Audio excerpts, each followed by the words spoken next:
So, a very good morning to everyone.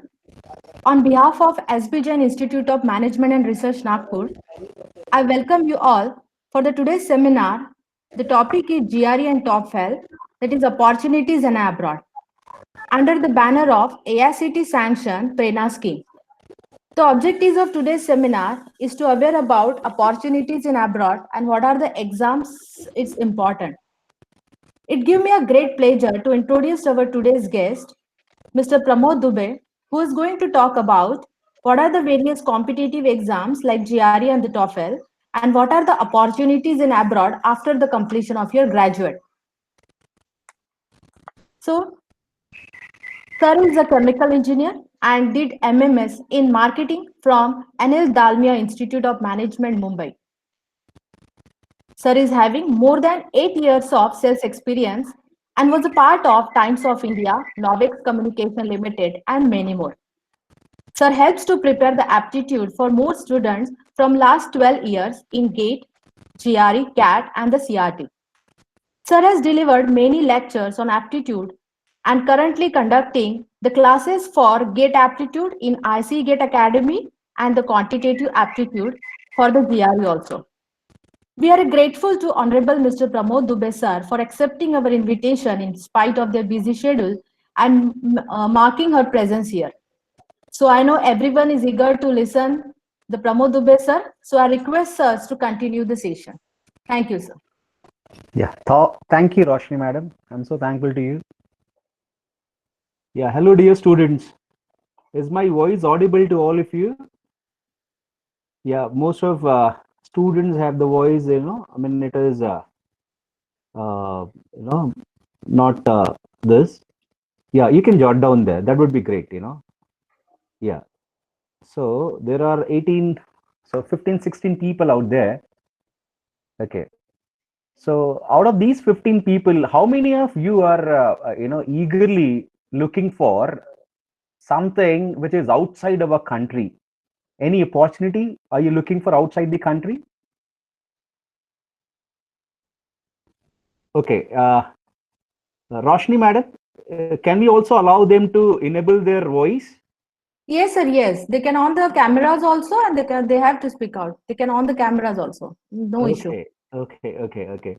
So see, there are 15 odd people out here, right? There are Shweta is there, Pradna is there, Sahil is there.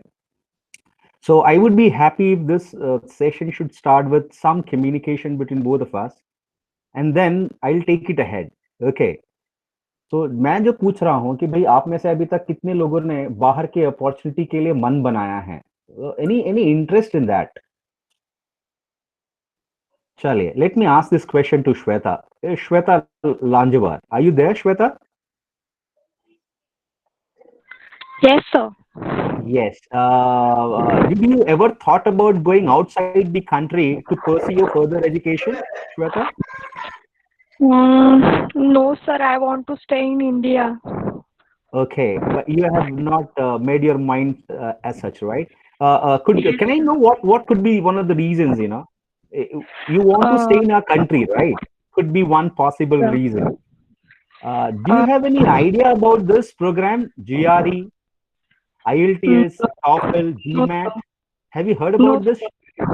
No. Okay. Now let us open this question to everybody. Okay. Anybody who have still, have some knowledge about GRE? What is this for?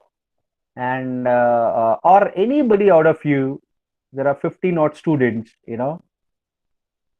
who have an interest to go outside the country to pursue your further education, get some better, what you can say, exposure to the other country, and you can start serving in your country also. I mean, you have to just give some of your years to other country, try to learn the opportunities there, the type of education there.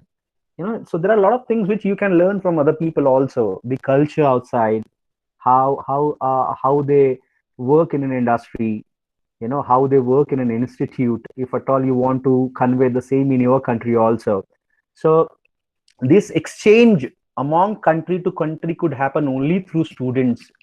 Okay, so there are people try to come into our university. We people are trying to go to their country and their university. So let me make this again, a two-way direction communication. It should not be that I'm speaking all the time and you're just listening. Okay. Anybody out there who can participate? See, anyhow, my time is for 2 hours for the day. Okay. So I will deliver. Okay. And I believe that you would be interested in listening to me also, because, there are enough data which can help you to generate your interest also. बहुत बार वो trigger करना पड़ता है, because as a student sometimes, हम mode में नहीं आ पाते कि भाई क्या हमारे लिए बहुत जरूरी है, या क्या अपॉर्चुनिटीज अवेलेबल हैं अभी हमारे लिए, वेदर इन आवर कंट्री और इन आउटसाइड. आज का जो सेशन है, we would be keeping solely to the importance of an education going to outside the country. चलो, कौन बताएगा? Rahul, are you there? Hello Rahul, Rahul Mool, are you there बेटा? Yes sir. यस. चलो, तुम्हारे बारे में बताओ, कभी सोचा है आपने इस तरह बाहर जाने के लिए? नहीं सर. अच्छा, क्या रीजन है राहुल? सर वो हायर दिमाग में नहीं एजुकेशन आया होगा शायद, दिमाग में ऐसे नहीं आया कभी कि बाहर जाना चाहिए पढ़ने के लिए, क्या, या ऐसा कुछ अपॉर्चुनिटी मुझे आसानी से मिल सकता है, ऐसा भी सोचा है? सर नहीं सोचा है ना? वो खर्चा लगेगा सर बाहर पे जाके, इससे अच्छा इंडिया पे जॉब कर लूंगा मैं.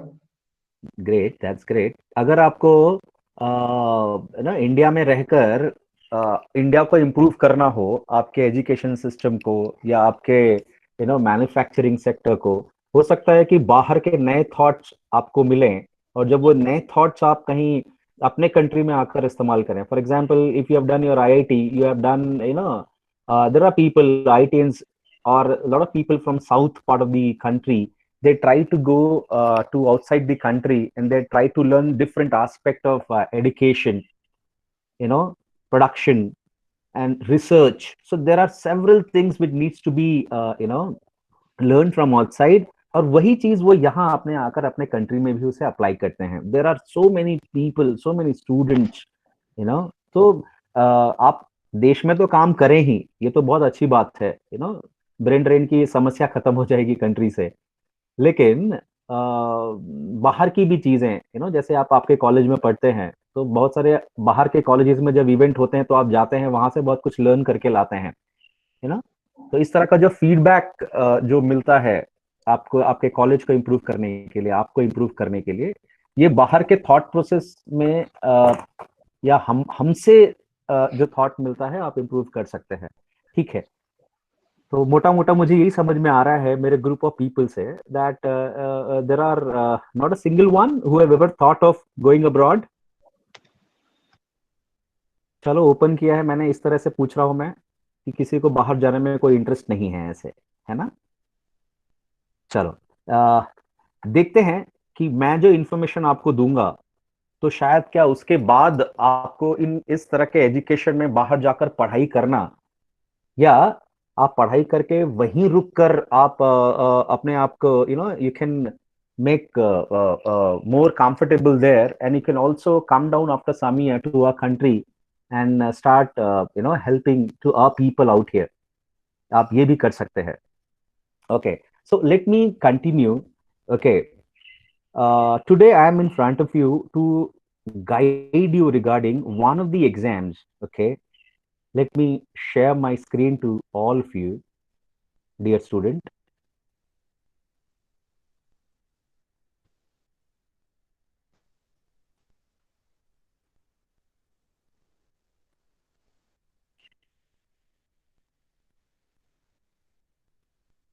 क्या आपको मेरी स्क्रीन दिख रही है, डियर स्टूडेंट्स?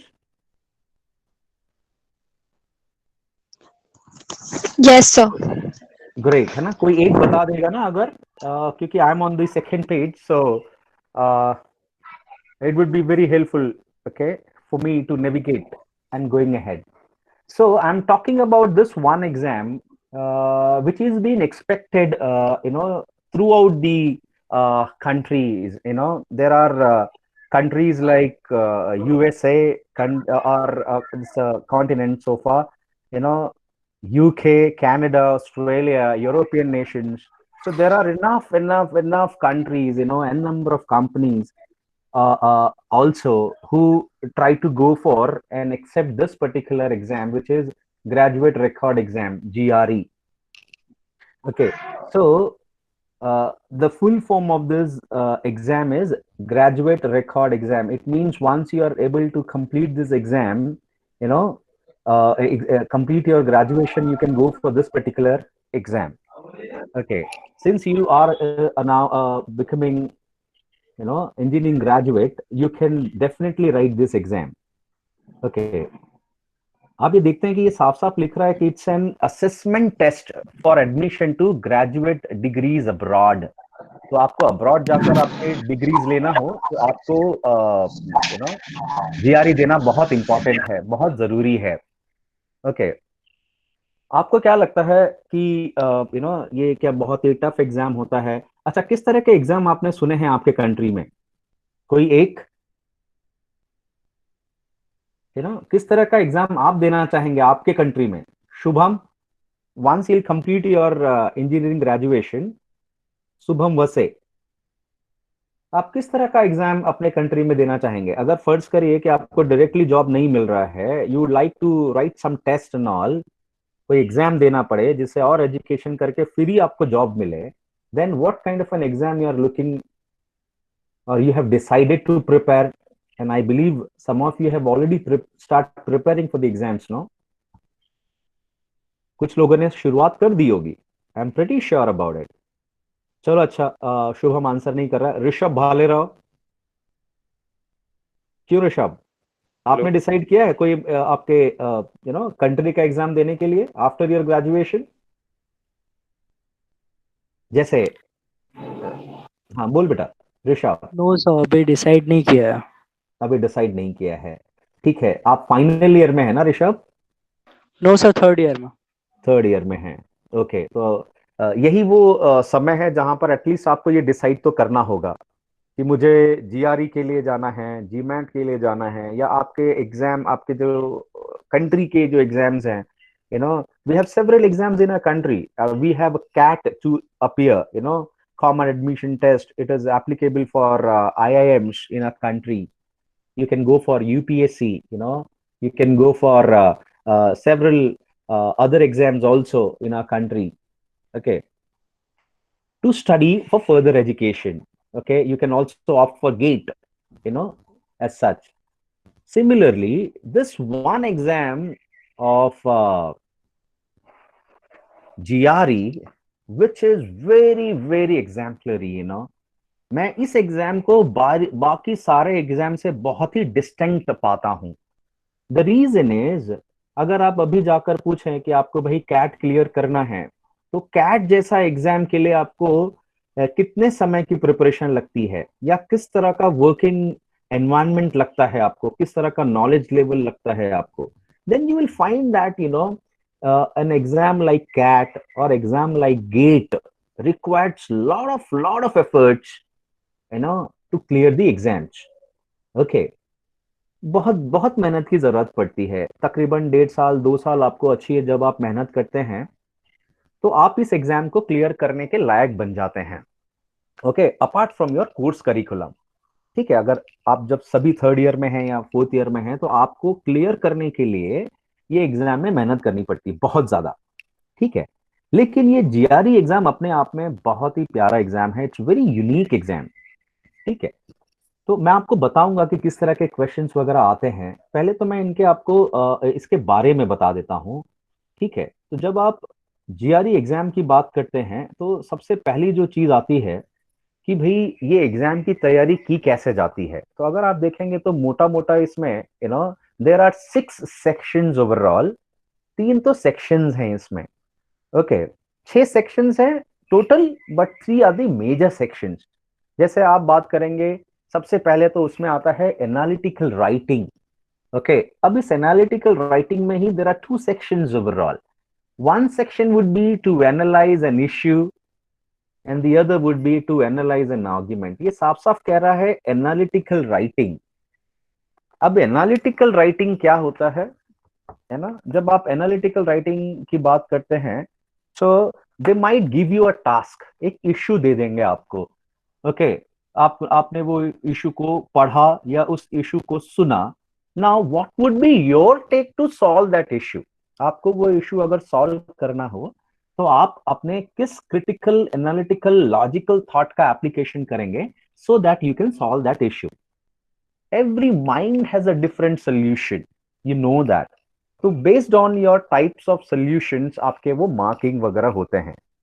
तो अगर आप एनालिटिकल राइटिंग की बात देखें, सो ये 1 घंटे का एग्जाम होता है, आधे आधे घंटे के 2 एग्जाम्स होते हैं एनालिटिकल राइटिंग, और ये पहले ही होता है. So first exam would be of analytical writing itself, है ना? ये पूरे जीआरई एग्जाम में पहला जो आप एग्जाम जिस मेजर का देते हैं, ठीक है, जिस सेक्शन का देते हैं वो है एनालिटिकल राइटिंग. 1 घंटे का एग्जाम होता है ये.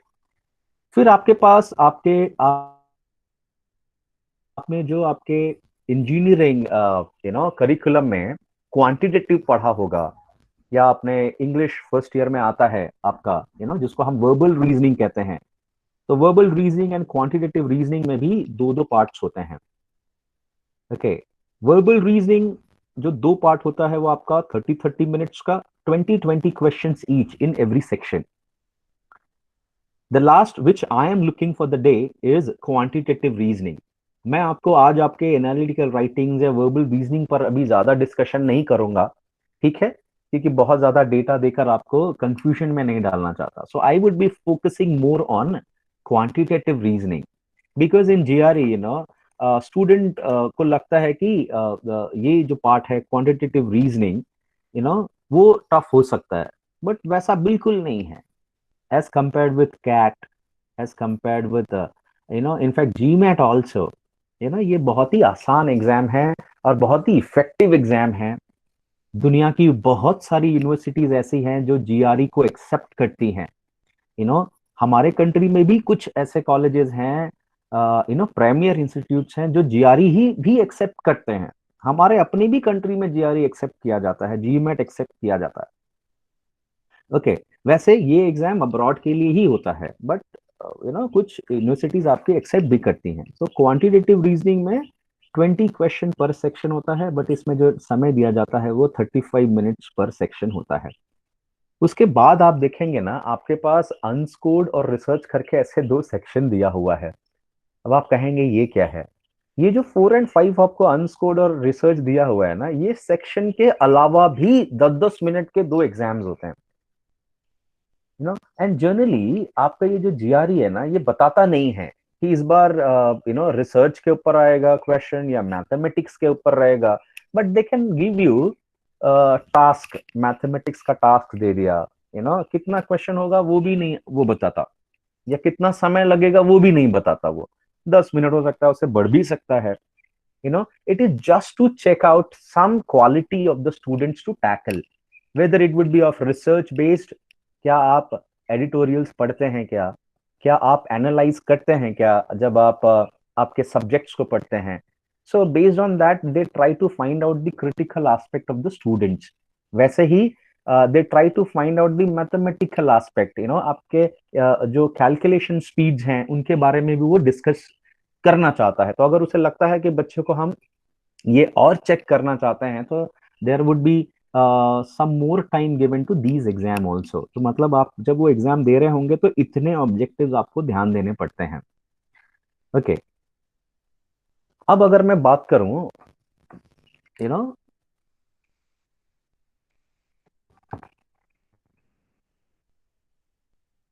भाई इनका स्कोरिंग क्या होता है. देखिए, जैसे ये 3 मेजर जो सेक्शंस हैं जिसके अंदर 2-2 सब सेक्शंस होते हैं, तो total there are 6 sections overall.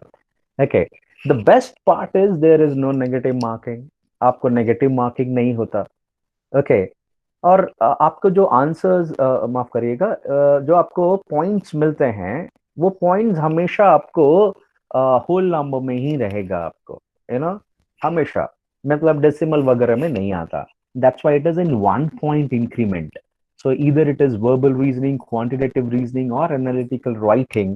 Okay, where the last one, analytical writing is in half point increment. It means you may get your score in decimal also, but in verbal and quantitative reasoning, your uh, you know marks or score would be always in a whole number, है ना. 130 to 170 दिया है, और अगर आप score करते हैं more than 160, more than 150, तो जनरली आप देखोगे कि आउट ऑफ 340 ये एनालिटिकल राइटिंग, ये एक तरह का एग्जाम का मार्क्स जुड़ता नहीं है. ये डिफरेंट डिफरेंट कॉलेजेस अपने अपने तरीके से देखते हैं, उसे स्कोर मांगते हैं एनालिटिकल राइटिंग का. But the percentile or score would be given in terms of your verbal reasoning as well as your quantitative reasoning. So these are two subsets of this exam which are very, very important. Analytical writing is also important, but these two part is pretty important. Okay, एक तो negative mark नहीं होता जैसा मैंने बताया आपको, और questions भी आपको बहुत हेल्प करते हैं. जो आपने up till 9th standard, up till 10th standard आपने पढ़ाई कर रखा है, उन्हीं का ही एप्लीकेशन होता है. और अगर आपने पढ़ते दरमियान you have worked on your basics, fundamentals. That's why I like this exam the most. When I have written this exam in 2003, 4, then I also was not that mature. But later when I realized that this exam is one of the exams which everybody, at least should try and opt for. बहुत ही प्यारा exam है, क्योंकि ये आपके सिर्फ fundamentals पर, आपके basics पर काफी जोर देता है. तो अगर आपको ऐसे बड़े बड़े क्वेश्चन सॉल्व करने के लिए नहीं कहता, आपको डेरिवेटिव्स, इंटीग्रेशन के पीछे नहीं पड़ता, आपको टफ क्वेश्चंस के लिए नहीं जाता, आपको ये चाहता है कि आपके ये बेसिक थोड़े average questions should be known to the student, so that कि उनका एनालिटिकल रीजनिंग, उनका क्वांटिटेटिव रीजनिंग थोड़ा बेहतर रहे, कि जब हमारे कॉलेज में आए तो they should know what is happening here, है ना. ऐसा ना हो कि यार ये मैथ्स तो उनको आता ही नहीं है. So this should not be happening like this. So that's the reason these exams are pretty essential to go abroad. अभी देखिए ये लिखा है average GRE score accepted by top universities. बहुत बार ये देखकर लगता है अरे यार ये तो बहुत ज्यादा है. आप इस टोटल स्कोर को देखिए. Total score is out of 340 dear students. मतलब अगर आउट ऑफ 340 आपने 320 एंड अबव अगर आप स्कोर करते हैं, है ना, बहुत ही ज्यादा लग रहा होगा आपको. But dear student, whenever you try to write down any mock, आप अगर मॉक भी कभी आपको समय मिले और आप दें, तो आप देखेंगे कि for this exam scoring at least 290, 280 is very easy. Very easy. So out of 340, you are pretty easy to score 380 marks, without even studying, If you have a very basic knowledge of mathematics, basic knowledge of verbal, basic knowledge of grammar, if you have some reading skills, आपको पढ़ने में अच्छा लगता है, आपको, paragraph को analyse करने में अच्छा लगता है ना. तो अगर आप ये थोड़ा बहुत भी कर रहे होते हैं, तो आप देखते हैं कि without even preparation you can get a marks between 280 to 290. तो यार ये 280 to 290 तो आप वैसे भी स्कोर कर सकते हैं. बट ये जो 290 से जब आपको जब कहीं एडमिशन लेना है, तो वो 280, 90 पर आपको अच्छे इंस्टीट्यूट्स नहीं मिलते. Okay, no universities are there जो एक्सेप्ट हो जाएंगे, but in the end when you are going to outside the education, after pursuing your MS or PhD or any other degree also given by those institutes after accepting your GRE and all, तो आप देखेंगे कि आपको job अच्छा मिलना चाहिए, आपको salary अच्छी मिलनी चाहिए, है ना, आपको एनवायरनमेंट अच्छा मिलना चाहिए काम करने का. आपके लिए तो सब इम्पोर्टेंट होगा, क्योंकि आपने इतना एफर्ट डालकर अपने कंट्री, अपने पेरेंट्स सभी से दूर जाकर गए हैं. So if you have sacrifice so much, every time you should get a good thing. ये ना, तो आप देखेंगे कि ये जो 30-35 मार्क का जो डिफरेंस है, वही प्रिपेयर करना पड़ता है आपको. You need to give a lot of efforts, okay, to get that above 40 marks. वो 280 से समझिए आप आते हैं 320 तक.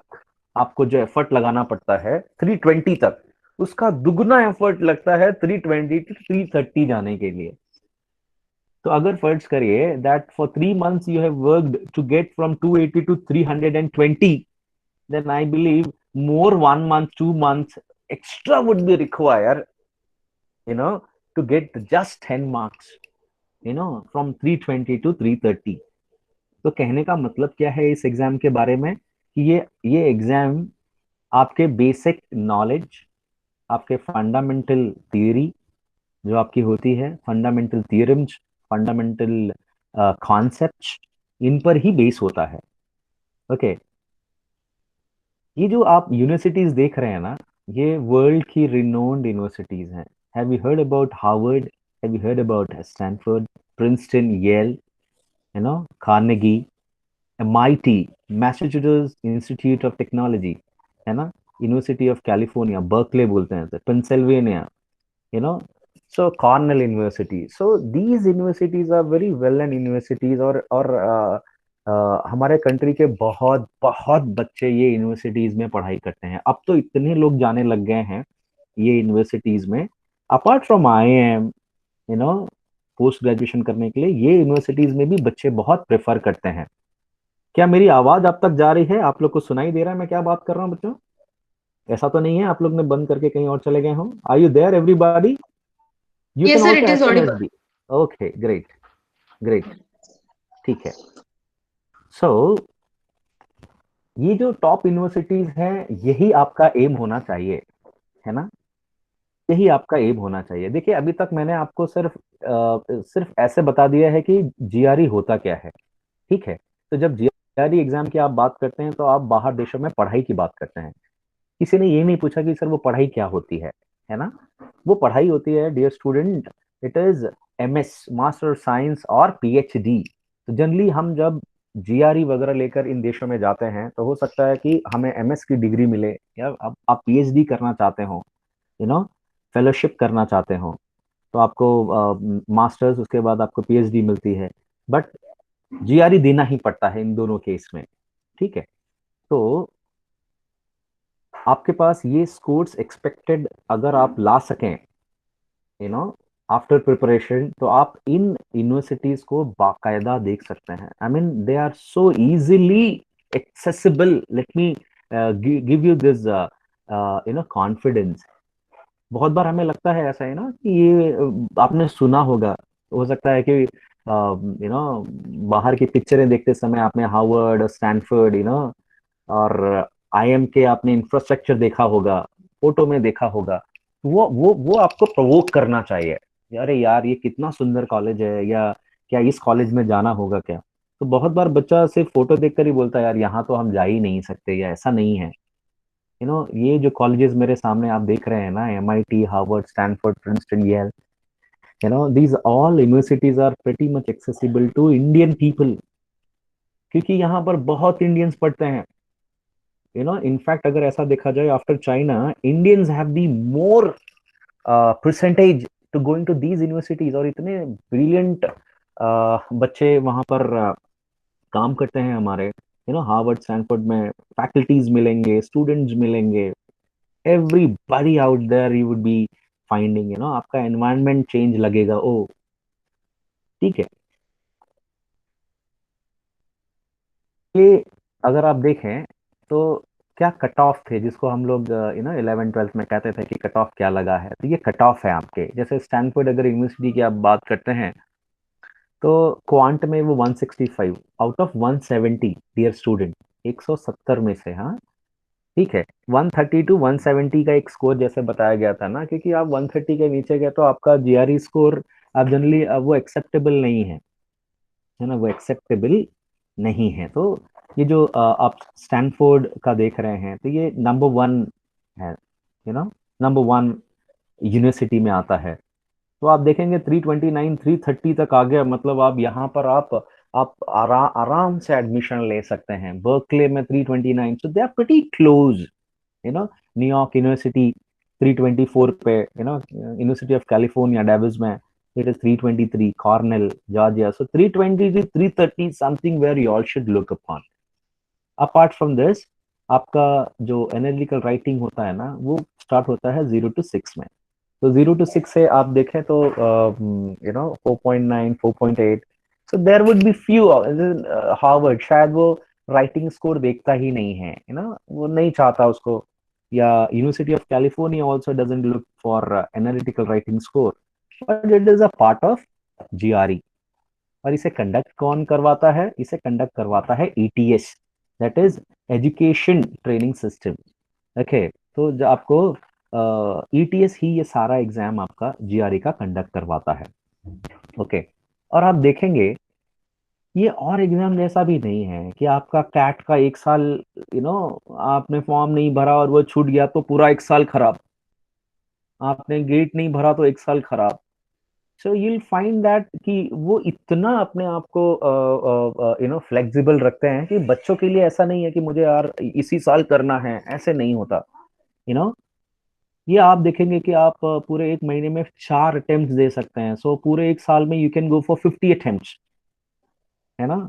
यू माइट बी लाफिंग, है ना, कि सर ये तो इतना महंगा एग्जाम वगैरह होता है, ये तो 50 अटेम्प्ट कौन देगा, ये से ना।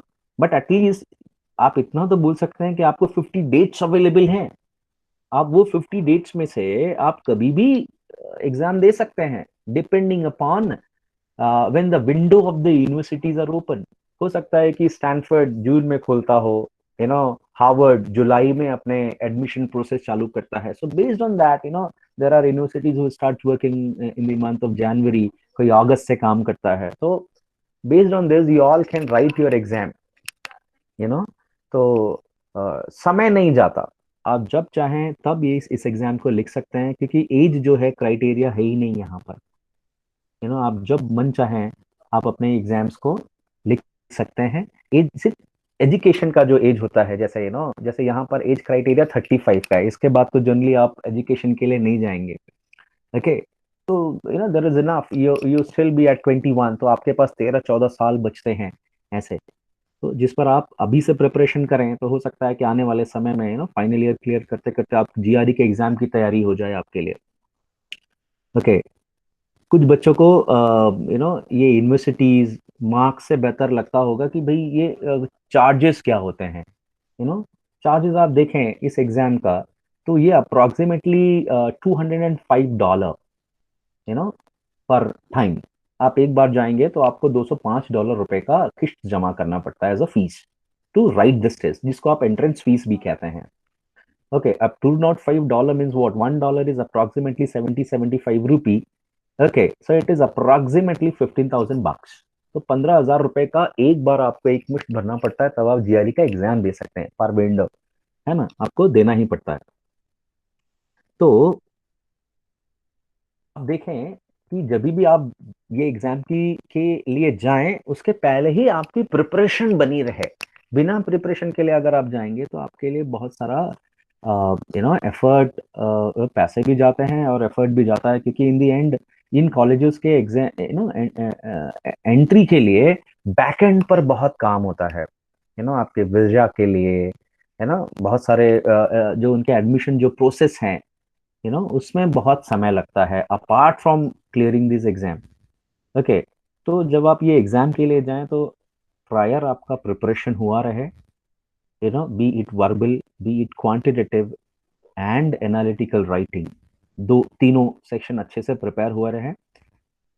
किसी को टाइम फ्रेम की जरूरत हो कि कितना समय लग सकता है इसे प्रिपेयर करने के लिए, तो मैं ये भी कह सकता हूँ कि हो सकता है आपको 3 साल भी लग जाए, 2 साल भी लग जाए, तो भी आप प्रिपेयर ना कर पाए, है ना। You can say yourself, you can PAT yourself कि मैं तो 3 साल से प्रिपेयर कर रहा हूँ, और फिर भी आप ये एग्जाम क्लियर ना कर पाए।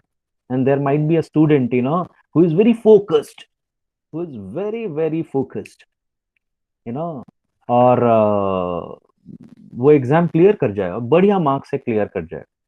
मैं आपको बताता हूँ क्या क्या शब्द मैंने इस्तेमाल किया अभी आपको, तो एक बार एक एक इवेंट हुआ जहां पर there were two tycoons were arrived there. One was, was Microsoft banda, Bill Gates, and the other was, this, there was another guy, I believe some other people, the high end banda was there. So these two people have arrived there, and they were asked in a different room that, can you suggest one thing which is very important to get success anywhere? या आप अपने आप को ये जो success है उसको किसी एक वर्ड में सम अप कर सकते हैं क्या? Okay, so do you know what these two people, Bill Gates and the other guy, I don't remember the name of the other guy. Okay, so these two people, though they were in a different room, these people have written just one word, dear student, and that was focus. उन्होंने कहा कि अगर ये किसी को भी life में आगे जाना हो, टारगेट पकड़ना हो, तो बिना फोकस के नहीं हो सकता, तो मैं भी यही देखता हूं कि अगर आपके पास फोकस है किसी एक चीज में, you start digging, one place for some time, continuously, persistently, if you are doing that, you'll find that कि आपको पानी मिलेगा ही मिलेगा.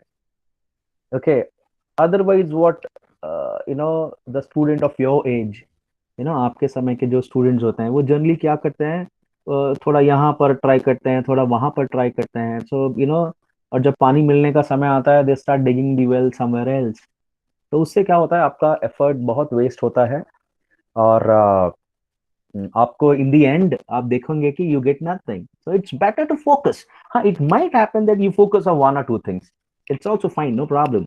ओके, लेकिन आप फोकस बहुत ज्यादा आप डिस्ट्रीब्यूट कर देंगे, तब वहां पर सक्सेस मिलना मुश्किल हो जाता है. इसलिए किसी को भी बहुत भी समय लग सकता है, and there could be some students who even get it clear in very few months, 3 months. If you go for any classes and all, they'll say to you, if you're good enough, in your English, and you can't, आप 3 महीने का preparation करिए, we can help you to get from 280 to 330 easily.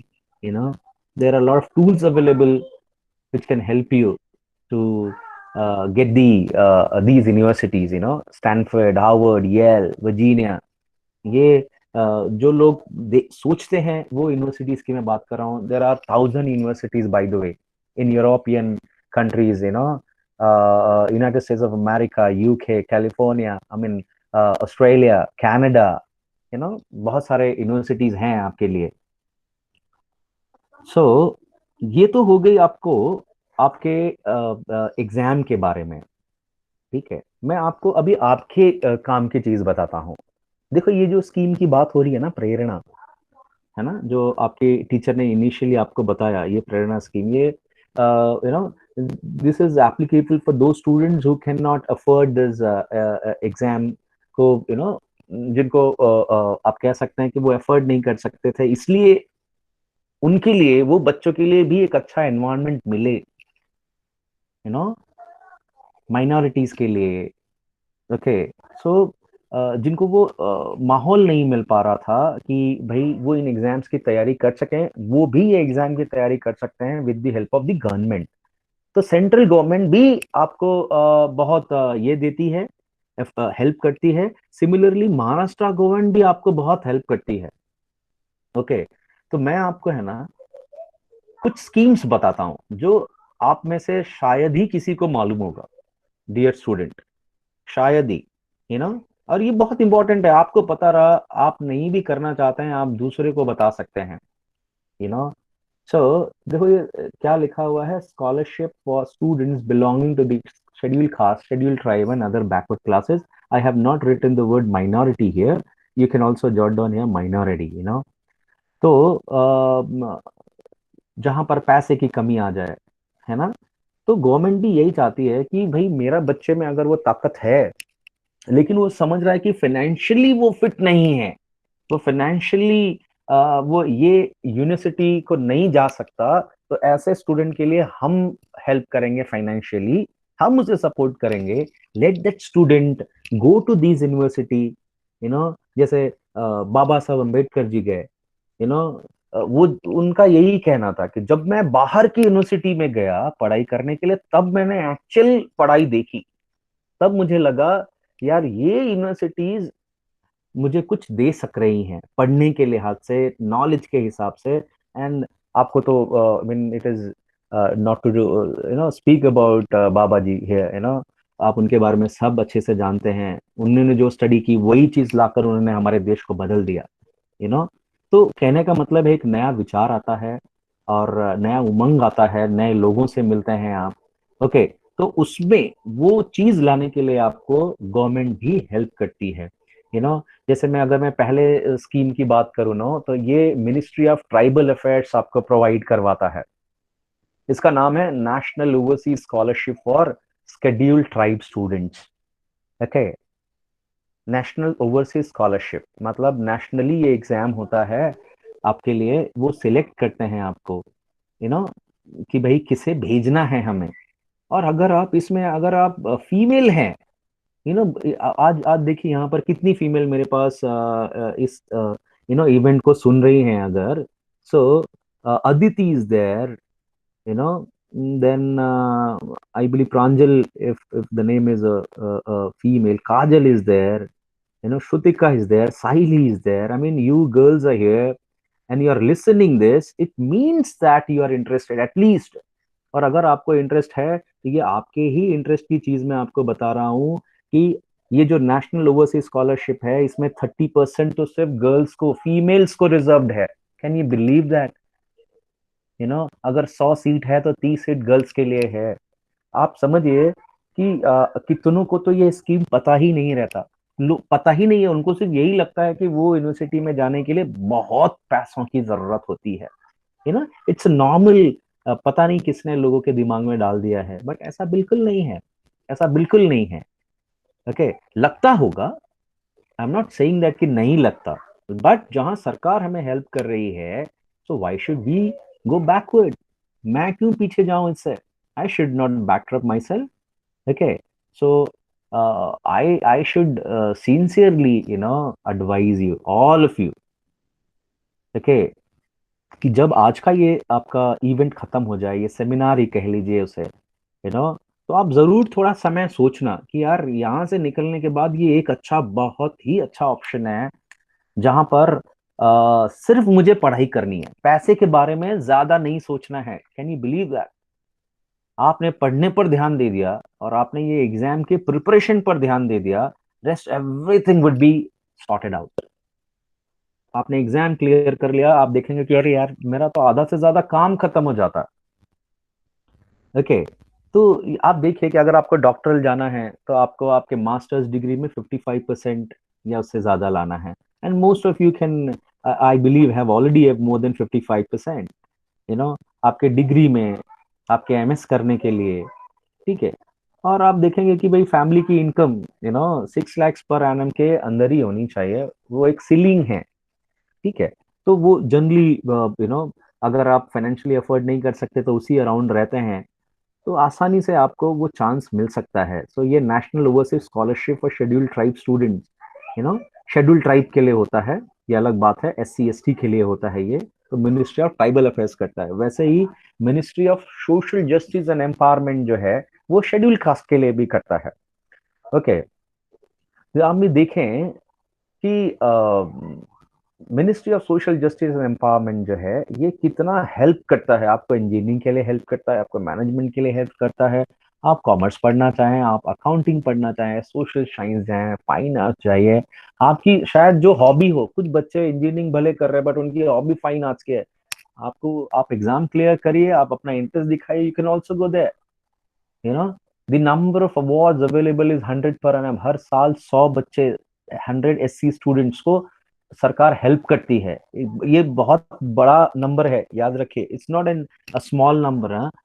And the annual maintenance allowance of 15,400, इतने रुपए का तो help सरकार करती है। $15,000 का मतलब है तकरीबन आपका कितना, 70-80 लाख रुपए, 10 लाख रुपए, 7 टाइम्स है अगर तो 1.5 लाख ना, 7 गुना, हाँ 10 लाख आप पकड़ लीजिए। 10 से 12 लाख, 15 लाख रुपए तो सिर्फ सरकार हेल्प करती है आपको।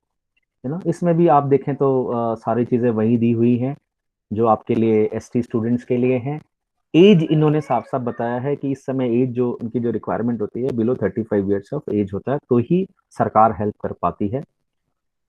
वैसे ही OBC के लिए भी है, ईबीसी क्या है? It is an economically backward classes के लिए है, सो जब आप ओबीसी में आ जाते हैं तो you have a creamy layer, non creamy layer, everything is there. So आप ये समझे जी, जो नॉन क्रीमी लेयर है उन्हीं के लिए होता है जनरली, अब इसमें अच्छी बात क्या है, देखिए, if you are an OBC or EBC background, then 50% of the disbursement is reserve for the girl student, और ये बढ़ता भी रहता है।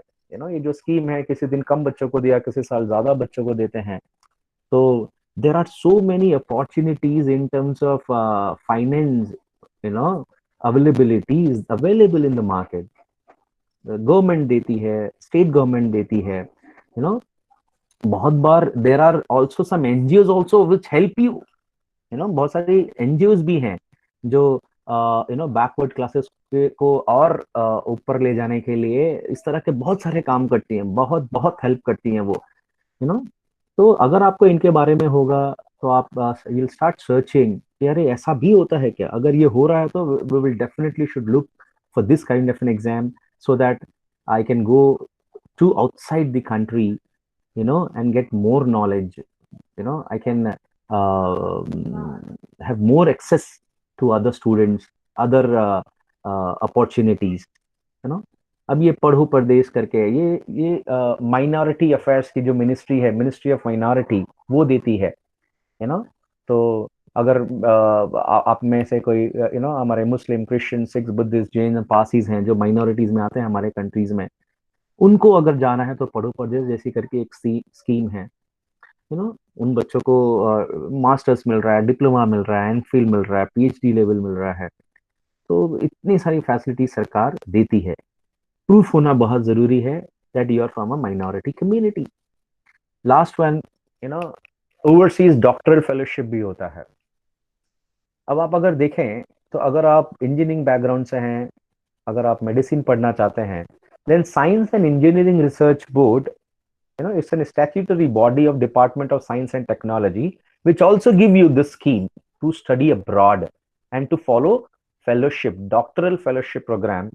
Okay, और बहुत सारी कंट्रीज है ना, यूनिवर्सिटीज हैं जो जो जो इसको प्रमोट भी करते हैं कि भाई इस कंट्री में जाकर with the help of science and engineering research board लोगों को बताइए कि आप आइए हमारे कंट्री में, आप आइए हमारे यूनिवर्सिटीज में और आप ये फेलोशिप प्रोग्राम को कीजिए, तो इस तरह से हमें पता नहीं चलता क्योंकि हमारा इंटरेस्ट नहीं है, तो ये मोटा मोटा I have given you this idea, okay, कि ये होता क्या है जीआरई। तो मैंने आपको जीआरई एग्जाम के बारे में बताया, उनमें कौन कौन से सेक्शंस होते हैं, किस तरह के मार्क्स आपको एक्सपेक्ट करने होते हैं अच्छे यूनिवर्सिटीज में जाने के लिए, अच्छी अच्छी यूनिवर्सिटीज कहाँ पर अवेलेबल हैं, मेजरली हम 4 या 5 ही कंट्रीज को टारगेट करते हैं, यूके, यूएसए, ऑस्ट्रेलिया, कनाडा, ये मोटे मोटे हैं। अदरवाइज यूरोपियन में भी फिर बहुत सारे कंट्रीज हैं,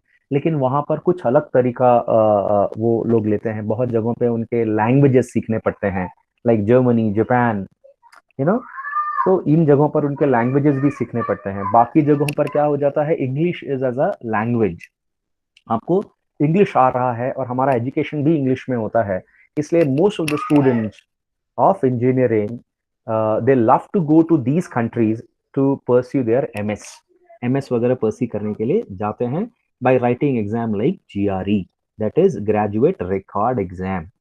ओके, और आपको यूनिवर्सिटीज भी बता दिया मैंने। तो ये हो गया मोटा मोटा जीआरई एग्जाम के बारे में। क्या कुछ ऐसी चीज है जो आप लोग और जानना चाहते हैं इसमें? क्या कोई क्वेरी है अभी तक डियर स्टूडेंट्स? क्या किसी के पास कोई क्वेरी है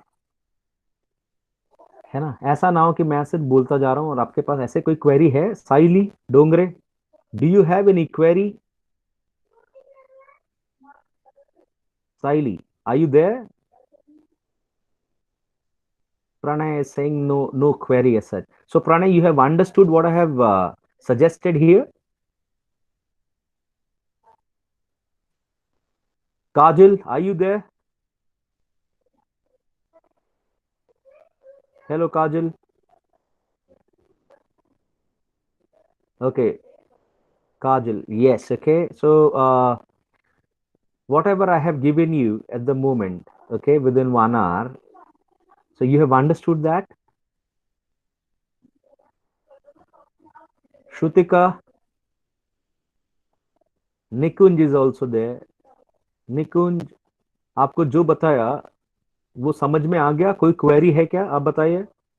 प्रांजल, नो, ठीक है। चलिए, तो मैं एक्सपेक्ट करता हूं कि मैंने अभी तक जो बताया, ओके, आप लोगों को समझ में आ गया है। ठीक है, दैट्स ग्रेट।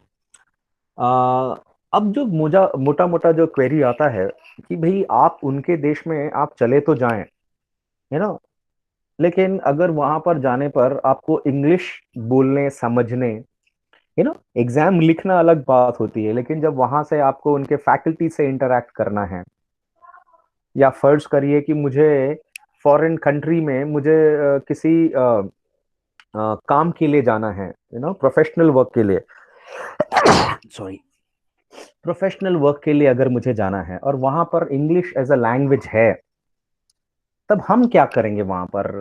वहां पर कम्युनिकेट करने में प्रॉब्लम होगी। So what happened, these countries also try to look for 2 more exams, और 2 एग्जाम्स की वो बात करते हैं।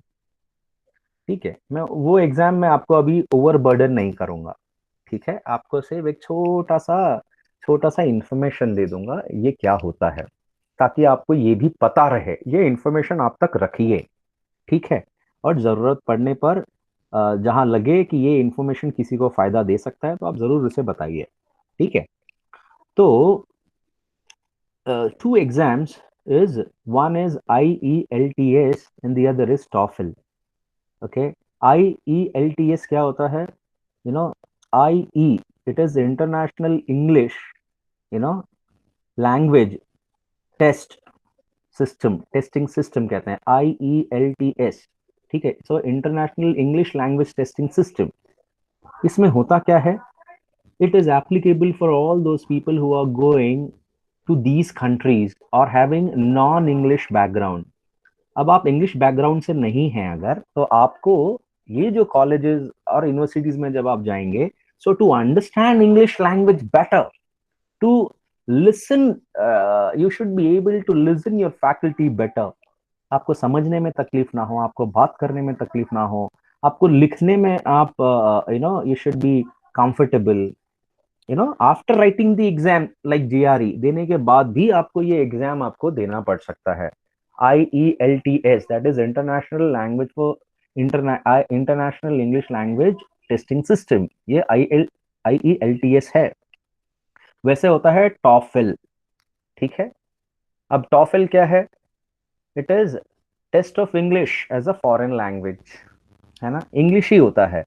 तो ये जो 2 एग्जाम होते हैं, ये सिर्फ और सिर्फ आपको आपकी लैंग्वेज प्रोफिशिएंसी को टेस्ट करते हैं।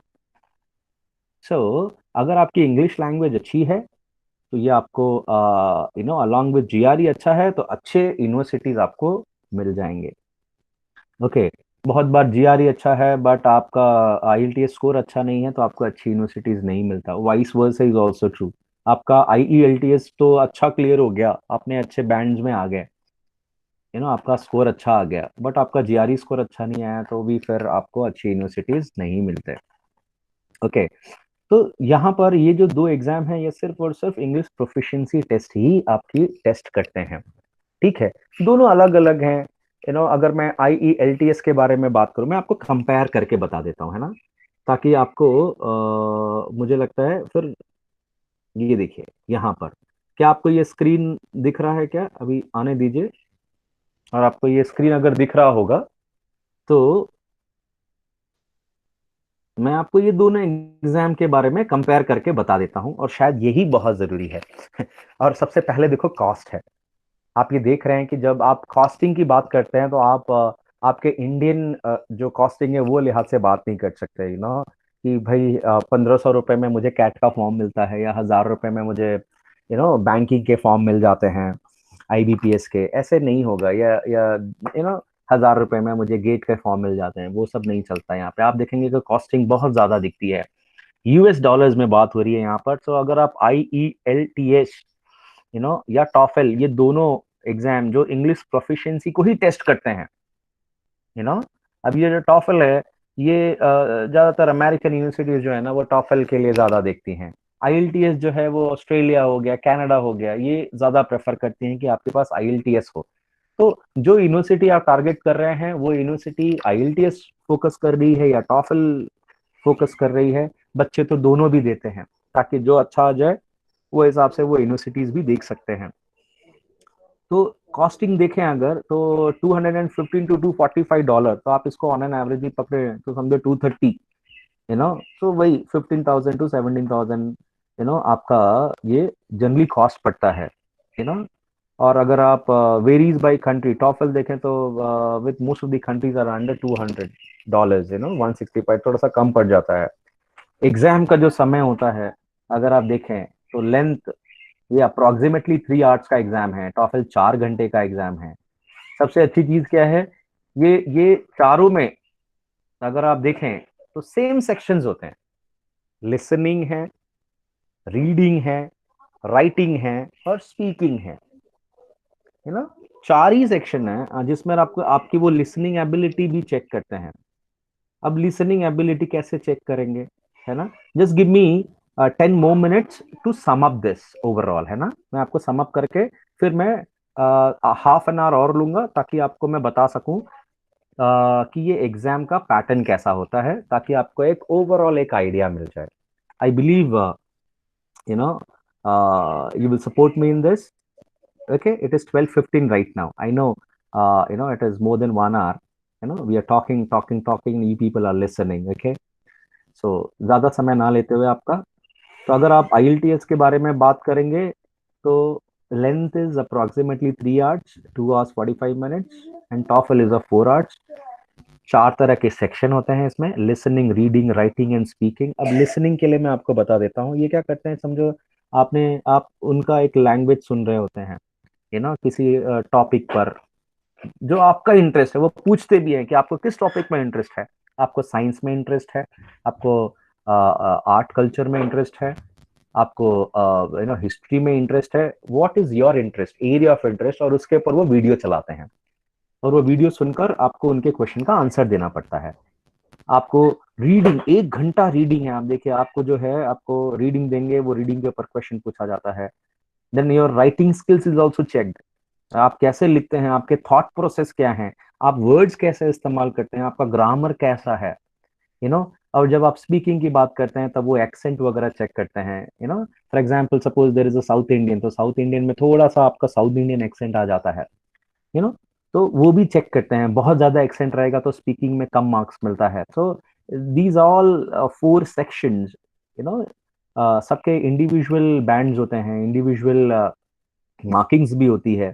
कुछ यूनिवर्सिटीज हो सकता है कि इंडिविजुअल सेक्शन पर काम करे, उनको रीडिंग अच्छा वाला जो जिसने मार्क्स लाया होगा, स्कोर लाया होगा, उसको प्रेफर करें। So it depends upon university to university. Accent you might hear, मतलब जब आप ये सुन रहे होते हैं तो हो सकता है कि आपको कोई ऑस्ट्रेलियन बात कर रहा हो, वो उनका एक्सेंट है, ब्रिटिश एक्सेंट हो, अमेरिकन एक्सेंट हो। वैसे ही जब आप टॉफल की बात कर रहे होते हैं तो ब्रिटिश, कोई ऑस्ट्रेलियन वगैरह हो सकता है। कितनी कंट्रीज में मिलता है, आप कितनी बार दे सकते हैं, ये देखो 48 टेस्ट डेट्स पर, या एक साल में 48 टेस्ट डेट्स मिलते हैं आपके, तो आप जब चाहें तब इसे दे सकते हैं। टॉफल में भी वही है। स्कोरिंग कैसा होता है, तो अगर आप स्कोरिंग की बात करें तो 0 to 9 के स्कोर में आपको ये बैंड पर काम होता है, और अगर आप यही टॉफल की बात करें तो अप टिल 120, और एवरेज आप अभी देख लें कि एवरेज मतलब 0 to 9 के स्केल में आपका जो मिनिमम स्कोर रिक्वायर्ड होता है, so that US university should opt you, is approximately 6.3 is a comfortable score जब आप IELTS के लिए अप्लाई कर सकते हैं। 6 से नीचे आएगा तो फिर से अच्छी यूनिवर्सिटीज नहीं लेती उसे, वो समझते हैं कि अभी भी आपका इंग्लिश वीक है, यहाँ पर समझने में आपको समस्या होगी, so they won't allow. Okay, generally ये छोटी मोटी यूनिवर्सिटीज ही लेती हैं फिर, है ना। और अगर आप टॉफल के लिए देखें तो 0 to 120 के मार्क्स में 78 is what they are expecting, कि अगर आपने टॉफल कर लिया है तो ये इतना मार्क्स अगर आपको हो तो हम आपको कंसिडर करेंगे, ठीक है। बहुत बार ऐसा, जैसे मैंने आपको बताया ना, टॉफल हो सकता है कि अमेरिकन यूनिवर्सिटीज और few universities in America who prefer TOEFL over IELTS. There would be, IELTS generally Australia के लिए बहुत जरूरी हो जाता है, IELTS ऑस्ट्रेलिया, IELTS को कनाडा। आप देखेंगे कि वो ज्यादा प्रेफर करते हैं IELTS को देन टॉफल। तो आप जहाँ जिस कंट्री जिस यूनिवर्सिटीज को टारगेट करना चाहते हैं, तो वो लिहाज से आपको ये IELTS या टॉफल भी देखना पड़ता है। ठीक है। तो यहाँ तक मैं जो इंफॉर्मेशन दी है, it's a very very simple information which I have given to all of you. Okay, dear students, मैंने आपको बहुत ही सिंपल इंफॉर्मेशन दी है जो आप स्टोर कर सकते हैं आपके डेटाबेस में, आपका जो दिमाग है उसमें आप रख सकें इसे। मोटा मोटा मैं सम अप करता हूँ 2 मिनट में। GRE stands for graduate record exam. ये एग्जाम MS PhD के लिए इस्तेमाल होता है। ठीक है। ये किस किस यूनिवर्सिटीज के लिए आप जा सकते हैं? तकरीबन 1000 यूनिवर्सिटीज होती हैं इनके अंडर में, और तकरीबन 30-40 कंट्रीज ये एक्सेप्ट करती हैं। ओके, ये एग्जाम को के मार्क्स को एक्सेप्ट करती हैं, जिसमें मेजर जो कंट्रीज है जिनको इंडियंस टारगेट करते हैं मोटा मोटा MS करने के लिए, वो US, UK, Canada, Australia, like this. There are also few people who also opt for Germany और जापान। ओके, और इनके साथ साथ आपको 2 और एग्जाम की तैयारी करनी पड़ सकती है, वो है IELTS और दूसरा है टॉफल। ये दोनों एग्जाम आपकी इंग्लिश प्रोफिशिएंसी को टेस्ट करने के लिए होता है, और अभी मैंने आपको इन दोनों एग्जाम के बारे में बता दिया। ठीक है। और ये जो तीनों एग्जाम है, अगर आप देखें, इसमें से ETS जो है वो GRE एग्जाम को कंडक्ट करता है और टॉफल को कंडक्ट करता है। ETS इज आपके एजुकेशन ट्रेनिंग सिस्टम, यही सारा बनाता है एग्जाम और यही कंडक्ट भी करता है। तो अगर आपको कुछ एक्स्ट्रा इन्फॉर्मेशन लगती है, आपका इंटरेस्ट अगर इस 1 घंटे में थोड़ा भी जगह होगा, थोड़ा भी जगह होगा, तो डेफिनेटली आप ETS पर जाएं वेबसाइट में, है ना, और जाकर और थोड़ा इन्फॉर्मेशन वहां से ले लें। आप सबके लिए ये प्रेरणा स्कीम के अंडर जो इन्फॉर्मेशन मैं आपको दे रहा हूँ, उसमें भी सबसे इम्पोर्टेंट, जो मुझे नहीं मालूम आप लोगों में से कितनों को पता था जो ये इन्फॉर्मेशन मैं दे पाया, क्योंकि मैंने जब पूछा कि भाई GRE के बारे में आप क्या जानते, तो आप लोगों ने नहीं बताया। तो मैं एक्सपेक्ट कर रहा हूँ कि आपको वो जो गवर्नमेंट जो स्कीम देती है, या महाराष्ट्र जो गवर्नमेंट है वो भी बहुत सारे स्कीम्स देती है आपको, वो भी अभी ये 20 अगस्त को लास्ट इस साल का फॉर्म भरना था। महाराष्ट्र गवर्नमेंट ऑफ महाराष्ट्र का की तरफ से आया था ये कि भाई 20 अगस्त तक आप अपने इंटरेस्ट डाल दीजिए, ताकि आपका सिलेक्शन हो पाए अगर आपको फॉरेन यूनिवर्सिटीज में पढ़ना है तो। Is it clear?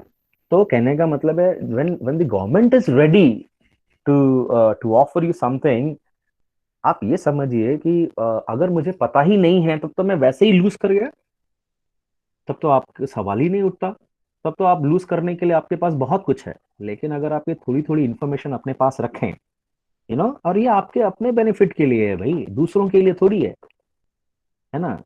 तो ये अगर ये छोटी छोटी इन्फॉर्मेशन आप अपने तक रखें, है ना, और शेयर करते रहें, रीड करते रहें, इसके बारे में जानने की तैयारी रखें, तो इतना सारा इन्फॉर्मेशन आपके पास होगा कि आप ये पाएंगे कि यार आने वाले कुछ समय में तो आप इनकी तैयारी भी कर लेंगे, और ये इतना आसान प्रोसेस है कि सरकार आपको मदद भी कर देगी और आप बाहर के देश में पढ़ने जा सकते हैं। ठीक है।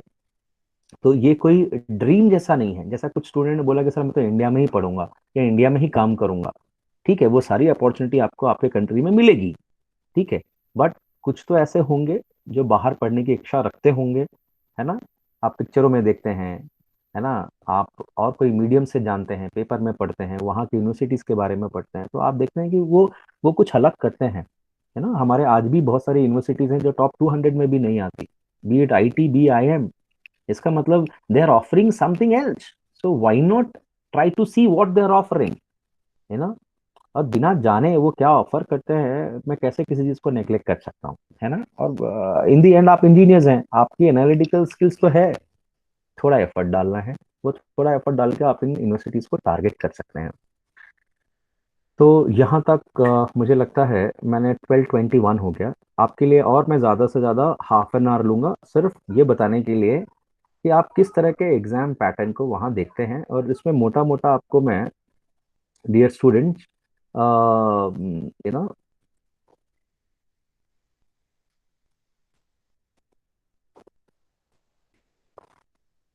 क्वांटिटेटिव जो एबिलिटी है सिर्फ उन्हीं के बारे में मैं आपको बताऊंगा, सिर्फ क्वांटिटेटिव। ओके, तो चलिए थोड़ा सा मुझे भी आप सपोर्ट करिए और बताइए कि क्या सभी को ये चीज समझ में आ गई।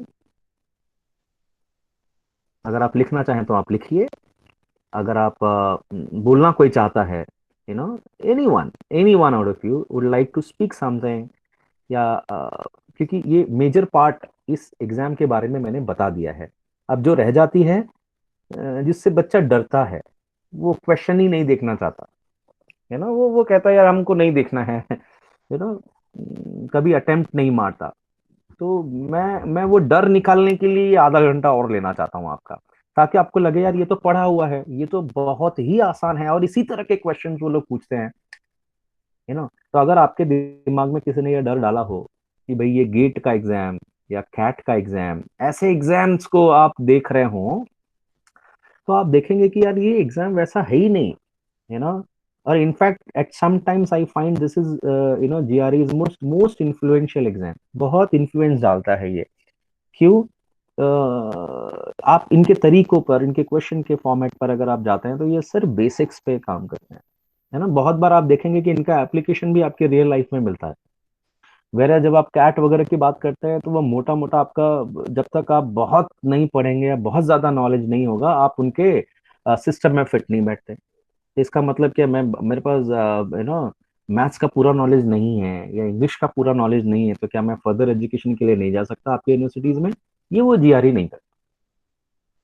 वो कहता है कि नहीं, आप आइए, मेरे लिए जो इंपॉर्टेंट है वो यही है। In fact there are certain universities जो सिर्फ आपकी वीजा वीजा तक क्लियर हो गया तो भी बुला लेते हैं पढ़ने के लिए।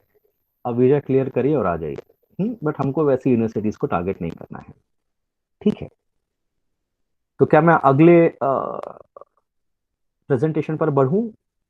क्षितिज, जेठे, क्षितिज, can I listen you? Sanjana said yes.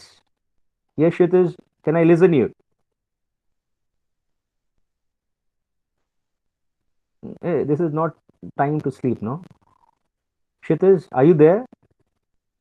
Shrutika, let Shrutika speak something, Can I go, Shrutika, to the next session? Done. चलो, great. ओके, अब मैं आपको जो इसका मोस्ट इम्पोर्टेंट पार्ट है उसके ऊपर ही ले चलता हूँ आपको, है ना। अभी आपको किस तरह के क्वेश्चन जीआरई जनरली पूछता है ना। जीआरई पूछता है आपसे कि भाई क्या आपको ये डेरिवेटिव इंटीग्रेशन पूछता है, क्या आपको ये स्टैटिस्टिक्स पूछता है, क्या आपको कोऑर्डिनेट ज्योमेट्री पूछता है, क्या आपको ज्योमेट्री पूछता है, क्या ये प्रोबेबिलिटी पूछता है, या क्या आपको अलजेब्रा पूछता है। सो मीन आपको ये जानने से ही पता चलेगा। ओके, तो मोटा मोटा जब आप क्वांटिटेटिव की बात करते हैं, so today I am not speaking because I am not expert for verbal, I am an expert trainer for GRE. तो क्वांटिटेटिव के बारे में ही मैं बात करूंगा। ओके, तो जब आप क्वांटिटेटिव में बात करते हैं जीआरई के लिए, तो देर आर 4 मेजर सेक्शंस हैं आपके पास। सबसे पहला जो सेक्शन होता है वो होता है arithmetic. Okay, then you have an algebra, then statistics and geometry. ये 4 मेजर सेक्शन वो पूछता है। And trust me dear students, आप अगर इनके क्वेश्चन के टाइप को देखेंगे तो बहुत बार आपको भी लगेगा ये कैसा क्वेश्चन है, ये तो मैंने 8th 9th में करके रख दिया है सारा। You know, they are very very smart people. They try to check you on so many levels, you know बहुत सारे लेवल्स पर आपको वो चेक करते हैं, कि आप बहुत जल्दीबाजी करते हैं क्या, आपने क्वेश्चन अच्छे से नहीं पढ़ा होगा और गलत सॉल्व करके गलत आंसर मार्क कर दिया होगा, है ना। तो क्वेश्चन अच्छे से पढ़ना, वो भी ये चाहते हैं कि आप क्वेश्चन को अच्छे से पढ़ा। बहुत बार बच्चा क्वेश्चन पढ़ तो लिया, आंसर मार्क करके चला गया और देखा अरे यार ये तो मैंने गलत मार्क कर दिया, सही सॉल्व करने के बावजूद गलत मार्क करके आंसर दिए जाते हैं। तो कहने का मतलब क्या होता है कि वो वैसे फ्रेम करते हैं कि बच्चा कहाँ फंस सकता है। तो वो भी वो टारगेट करते हैं, एज आई सेड, ये 340 में से 280 तक लाना बहुत आसान है। आपकी पूरी मेहनत ये वो 40-50 मार्क के लिए ही होती है। पूरी मेहनत मतलब वो 3 महीना 6 महीना जो भी आप देना चाहेंगे आपके इस एग्जाम के लिए, वो 40 मार्क ही देना रहता है। ओके, तो चलिए हम पहले इस टेस्ट को देख लेते हैं। चलिए, मैं जैसे ये एक आपको मैंने यू नो एक क्वेश्चन लिखा है। देखो, पहले आप इसके फॉर्मेट को समझिए, है ना। जब भी आप जीआरई का एग्जाम देंगे, ये मोटा मोटा देखेंगे तो तीन तरह के क्वेश्चंस ये आपके सामने पुटअप करता है। एक तो आप सभी लोगों ने सुना है, ठीक है, वो एग्जाम होता है एमसीक्यू, मल्टीपल चॉइस क्वेश्चन, है ना, आपने सुना है। अब ये मल्टीपल चॉइस क्वेश्चन में ही आपने अभी तक कैसा दे रखा है कि भाई आपने एक क्वेश्चन देखा and you need to answer one of them, you know. So 4 answer option हो सकते हैं, 5 आंसर ऑप्शन हो सकते हैं, बट इन 4 या 5 आंसर ऑप्शन में से कोई एक ही सही है, कोई एक ही सही है, एक ही आंसर आपको मार्क करना है। तो ये एक तरह का एमसीक्यू होता है।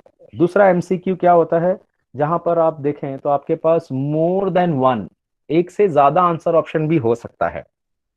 ओके, और थर्ड तरह का जो आपके पास जो क्वेश्चन होता है, उसमें आपको सॉल्व करना पड़ता है, सॉल्व करके आंसर फीड करना पड़ता है। ये तीनों तरह का मैं आपको एग्जाम्पल दूंगा और आप देखेंगे कि ये बहुत ही आसान है।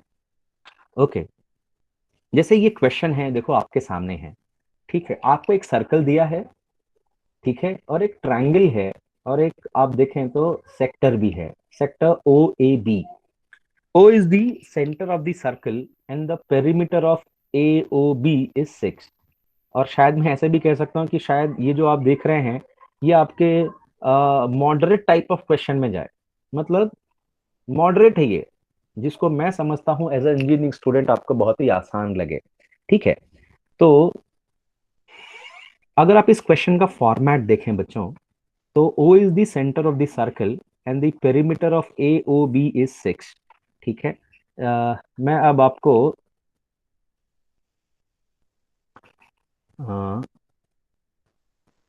पेंट पर ले चलूंगा। Just give me some time, I take you to the point, है ना, 2 सेकंड दीजिए।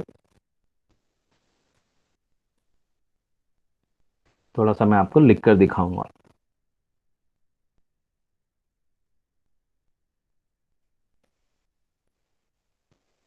Just give me a time.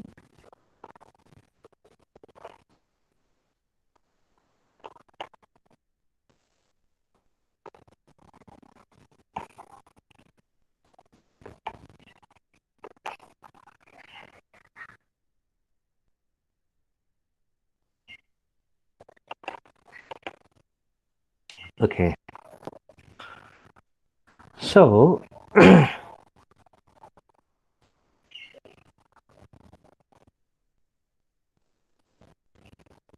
अगर आप इस क्वेश्चन के फॉर्मेट पर जाएं, ठीक है, तो आपको ये बता रहा है quantity A and quantity B, है ना। चलिए मैं इसको पहले आपको बताता हूँ। ये कुछ तो ऐसे ही बता रहा है। Okay, and it is said that there is this is the center,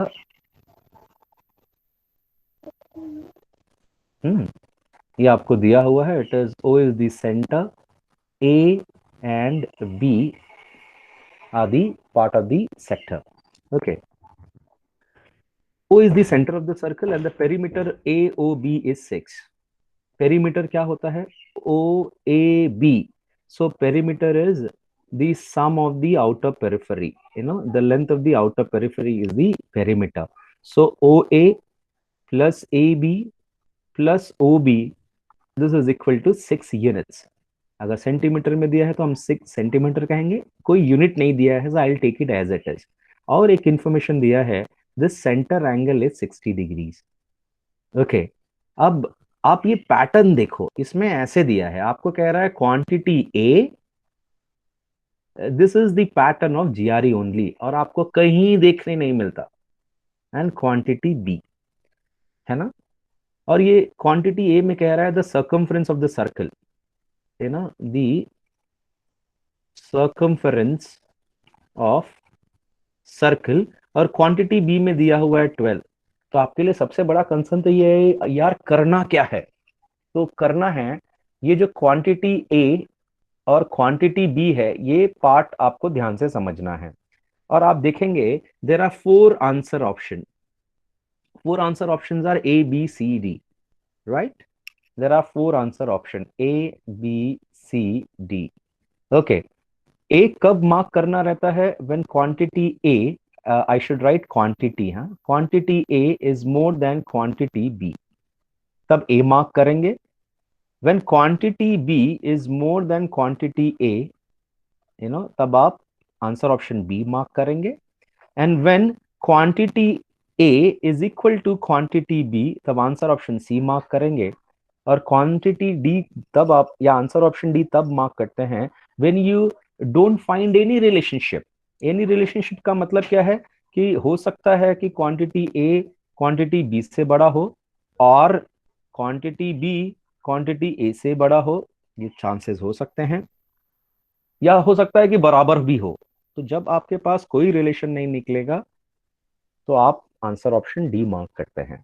अब ये क्वेश्चन को देखिए ना, है ना। अब आपने सब कुछ आपको पता है यहाँ पर कि अगर ये आपके लिए एक ट्रायंगल है, you know, triangle O A B, so in triangle O A B, if angle O is equal to 60 degrees, है ना, and I can say that O A is equal to O B.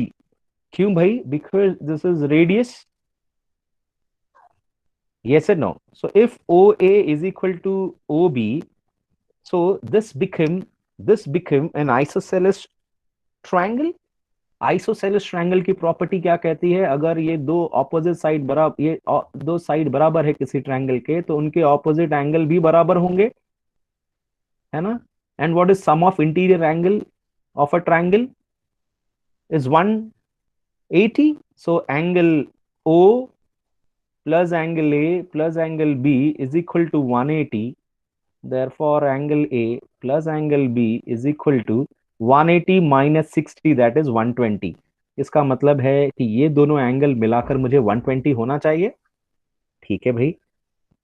और ये दिया है कि angle A और angle B ये दोनों बराबर हैं, इसका मतलब दोनों हाफ हाफ होंगे। तो ये भी 60 हो गया, ये भी 60 हो गया। इसका मतलब ये हो गया कि OAB become a equilateral triangle, and if this is an equilateral triangle, OA is equal to AB is equal to OB, ये तीनों बराबर हो गए, है ना। OA is equal to OB is equal to AB, ये तीनों बराबर हो गए। और जब इन तीनों का सम 6 है, 6 है, और ये तीनों बराबर हैं, so each would be 2, इसका मतलब ये सर्कल का रेडियस जो है वो 2 आ गया। हे, इज इट क्लियर एवरीबॉडी? अब आप इस क्वेश्चन को देखिए। अब मैं आपको यहां पर आ जाता हूं, है ना। क्या इतना समझ में आ गया आप लोगों को, dear students?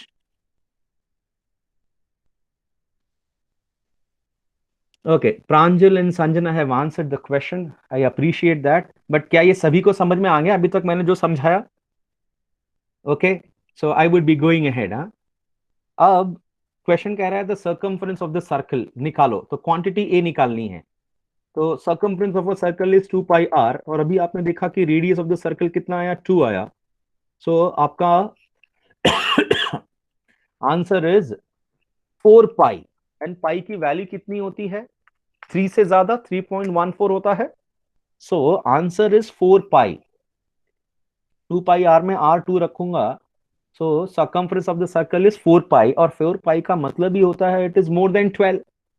So can I say in this situation, for this question, quantity A is more than quantity B, therefore my answer would be answer option A. Hey, isn't it comfortable? ये आपको rocket science के बारे में पूछा क्या उसने? नहीं, it's a very plenary, you know, what we call no spreading से सच, कोई स्प्रेडिंग नहीं है, वनीला आइसक्रीम जैसा है, एकदम सिंपल, यू नो।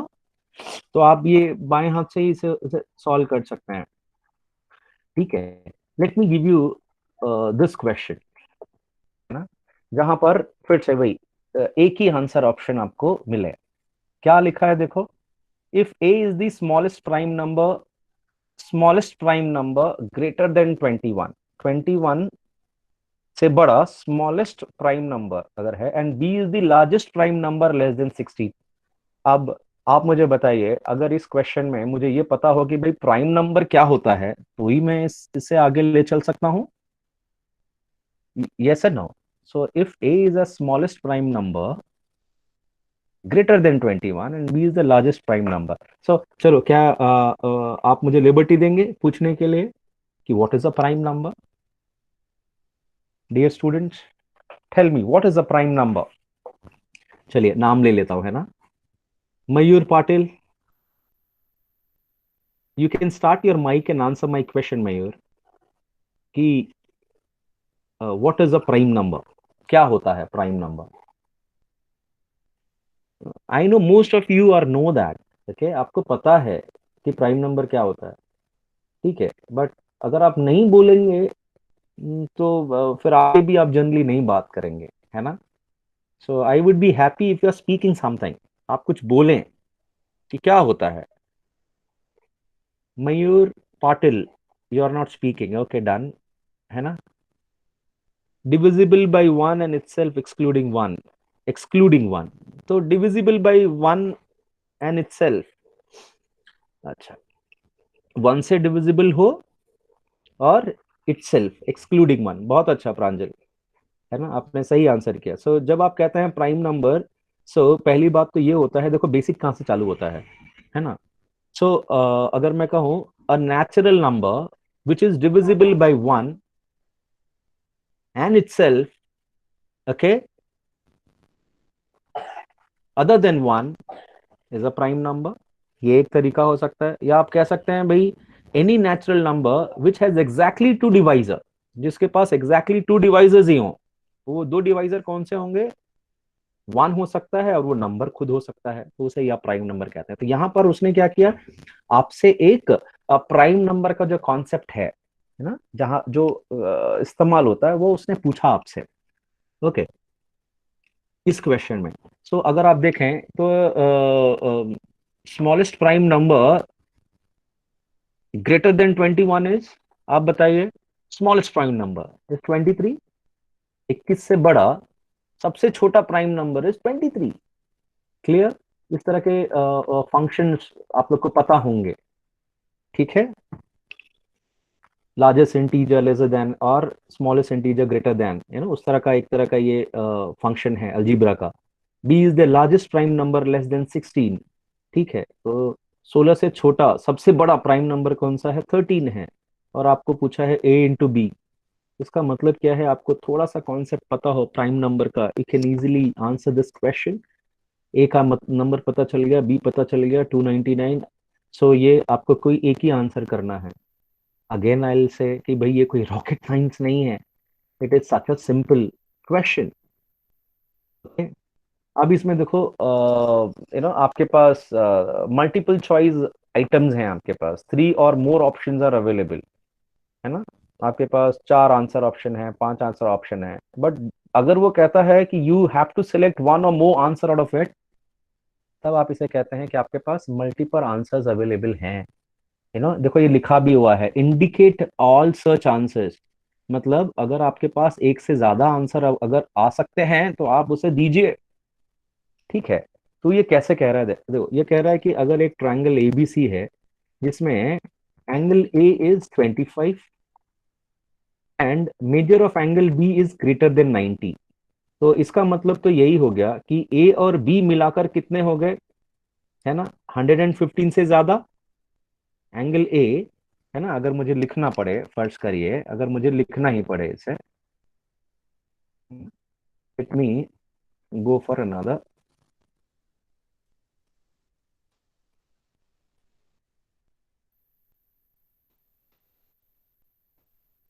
अगर इसे ही ले लेते हैं ना। ये आपका कितना है 25, ये कितना है, it is more than, this angle is more than 90 degrees, है ना, this angle is more than 90 degree. So angle A, angle B, इसी का समेशन कितना हो गया, it is more than 115 degree. सो आपका जो एंगल सी बचा है ना, वो 115, अगर मैं मिनिमम भी पकड़ता हूं, मिनिमम भी पकड़ता हूं plus some value, angle C needs to be 180, therefore c is equal to 180 minus 115, that is 65। तो c का मैक्सिमम वैल्यू कितना होगा, अगर ये a प्लस बी का मिनिमम वैल्यू 115 है, तो c तो मैक्सिमम मैं कितना ले सकता हूं, so maximum value of c, you know, c can maximum, मतलब c should be less than 65, so maximum value of c can be lesser than 65, वैसे आप कह सकते हैं। एक सेकेंड,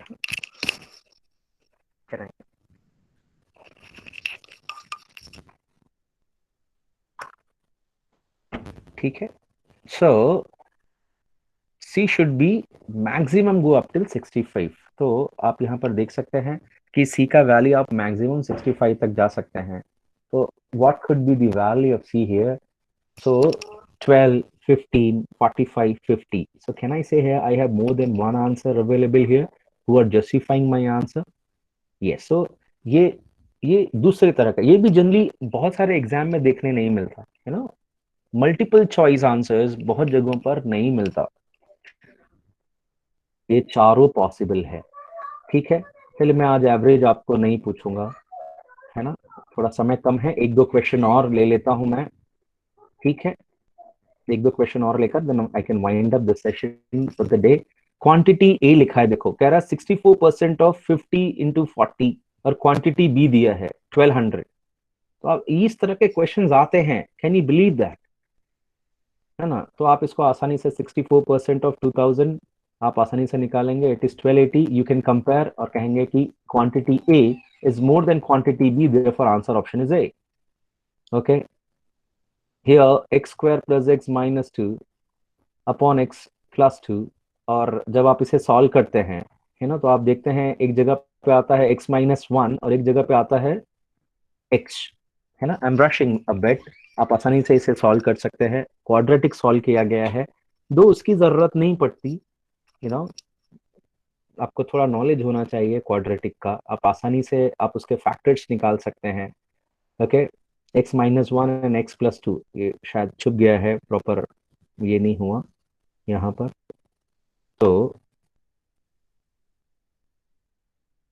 यस x माइनस 1, तो क्वांटिटी a आया x माइनस 1 और क्वांटिटी b है x, तो definitely any given day quantity b should be more than quantity a, क्योंकि क्वांटिटी a में x माइनस 1 है, तो x से कम ही आ रहा है वैल्यू, तो b आ गया आंसर ऑप्शन। वैसे ही आपके पास इस तरह के क्वेश्चंस, आप यू नो आउट ऑफ 40 20 20 के जो दो सेक्शंस होते हैं 35 मिनट के, उसमें से आप ऐसे भी क्वेश्चंस आपको देखने मिल सकते हैं, तो यू नो बहुत ही आसान एग्जाम माना जाता है ये, है ना, बस बहुत ही टैलेंटेड एग्जामिनर्स होते हैं, मैं ये मानता हूँ, है ना, बच्चों को फंसाने में, क्योंकि आप देखिए 330 तक जाते जाते 340 भी बहुत कम लोगों का आता है, 340 तक तो लोग पहुंचते भी नहीं है, सो यू नो बहुत ही कंफर्टेबल एग्जाम होता है, बट बहुत ज्यादा 330 335 स्कोर करना भी थोड़ा मुश्किल हो जाता है, यू नो, इस तरह से क्वेश्चन पेपर प्रिपेयर होता है, समय भी कम मिलता है, यू नो, क्वेश्चंस भी आपको बहुत एप्लीकेशन बेस्ड हो जाते हैं। ठीक है, अभी यहाँ पर x plus y is equal to minus 1 दिया है, quantity a is x, quantity b is y। अब यहाँ पर मैं कैसे कंपेयर करूंगा, तो आप देखेंगे कि अब यहाँ आपको कुछ भी नहीं दिया है, तो आपको कंपैरिजन कैसे होगा, कंपैरिजन तो तभी हो सकता है कि जब दो वैल्यूज हो मेरे पास, यहाँ पर तो आपके पास वेरिएबल्स हैं x and y, so it is very tough to compare. So what is the logic behind the question? You try to assume some value and then try to answer this. तो ये देखो उन्होंने assumption चालू किया कि अगर x is equal to 0 रहा, है ना, x is equal to 0 रहा तो y is equal to minus 1, yes or no? अगर y is equal to 0 रहा then x is equal to minus 1, इसका मतलब क्या है, कि ऐसा हो सकता है कि x y से भी बड़ा हो, या ऐसा हो सकता है कि y जो है आपका वो छोटा भी हो, x बड़ा भी हो सकता है और x छोटा भी हो सकता है, दोनों पॉसिबल हो सकते हैं। तो इस केस में आप देख रहे हैं, है ना, कि d इज इक्वल टू, आपका जो आंसर ऑप्शन होगा वो d होगा इस केस में। Is it clear? पहले वाले में देखो 0 is more then -1, so x is more than y, और दूसरे केस में क्या आया, y is more then x, x negative है, y 0 है, तो इट इज ऑलवेज देयर। ये भी एग्जाम्पल बहुत अच्छा है, x is greater than y, मतलब दोनों पॉजिटिव नंबर हैं, where x is more than y। अब यहाँ पर कंपेयर करना है। अब आप मुझे बताइए, कैन आई से quantity a is x upon y, जो भी वैल्यू होगा but any given day x is more than y, तो ये एक तरह का इम्प्रॉपर फ्रैक्शन हुआ, है ना। ये फ्रैक्शन में numerator is x, denominator is y, और आपने ऊपर डेटा ही दिया हुआ है कि x is more than y and both are positive number, है ना। So quantity a is an improper fraction, और जब भी इम्प्रॉपर फ्रैक्शन होता है तो वो क्या होता है, your numerator should be more than denominator, मतलब मेरा इम्प्रॉपर फ्रैक्शन है तो 1 से ज्यादा ही होगा हमेशा। और क्वांटिटी b क्या है, वो प्रॉपर फ्रैक्शन है।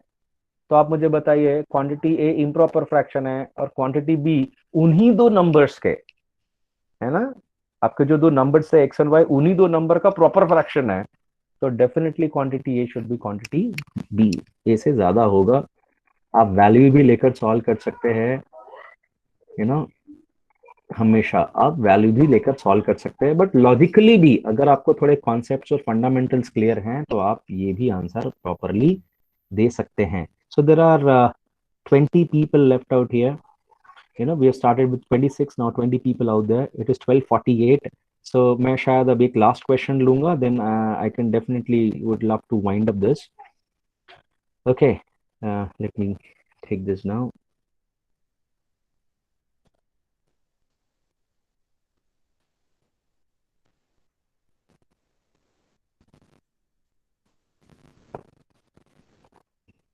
एक लास्ट क्वेश्चन मैं आपके लिए ले लेता हूँ। I have thought that I should be able to discuss this question. अब ये क्वेश्चन देखिए, बहुत ही प्यारा क्वेश्चन है यहाँ पर, है ना। ये देखिए क्या कह रहा है, quantity A, the time it takes to bike x miles at y minutes per mile. अब जब आप इस क्वेश्चन को, है ना, x और y के टर्म में पढ़ेंगे तो आपको शायद 10 बार पढ़ना पड़ सकता है, यू नो। और क्वांटिटी बी है, the time it takes to run y miles at x minutes per mile. I mean the very same type of data यहाँ का वहां कर दिया है उसने, ठीक है। तो यहाँ पर आपको क्या क्या दिया है, टाइम पूछ रहा है, x माइल मतलब आपको डिस्टेंस दिया हुआ है, and y minutes per mile मतलब आपको स्पीड दिया हुआ है। तो टाइम क्या होता है, time is your distance upon speed, yes it no. अब अगर आप इसको, as I said, if you try to solve this question with the help of variable, ये मुश्किल हो जाएगा। आप क्या कर सकते हैं, आप देखिए, आपने x is equal to 5 mile लिख दिया, और समझो आपका स्पीड है 10 का, है ना। The time it takes to bike x miles at y minutes per mile.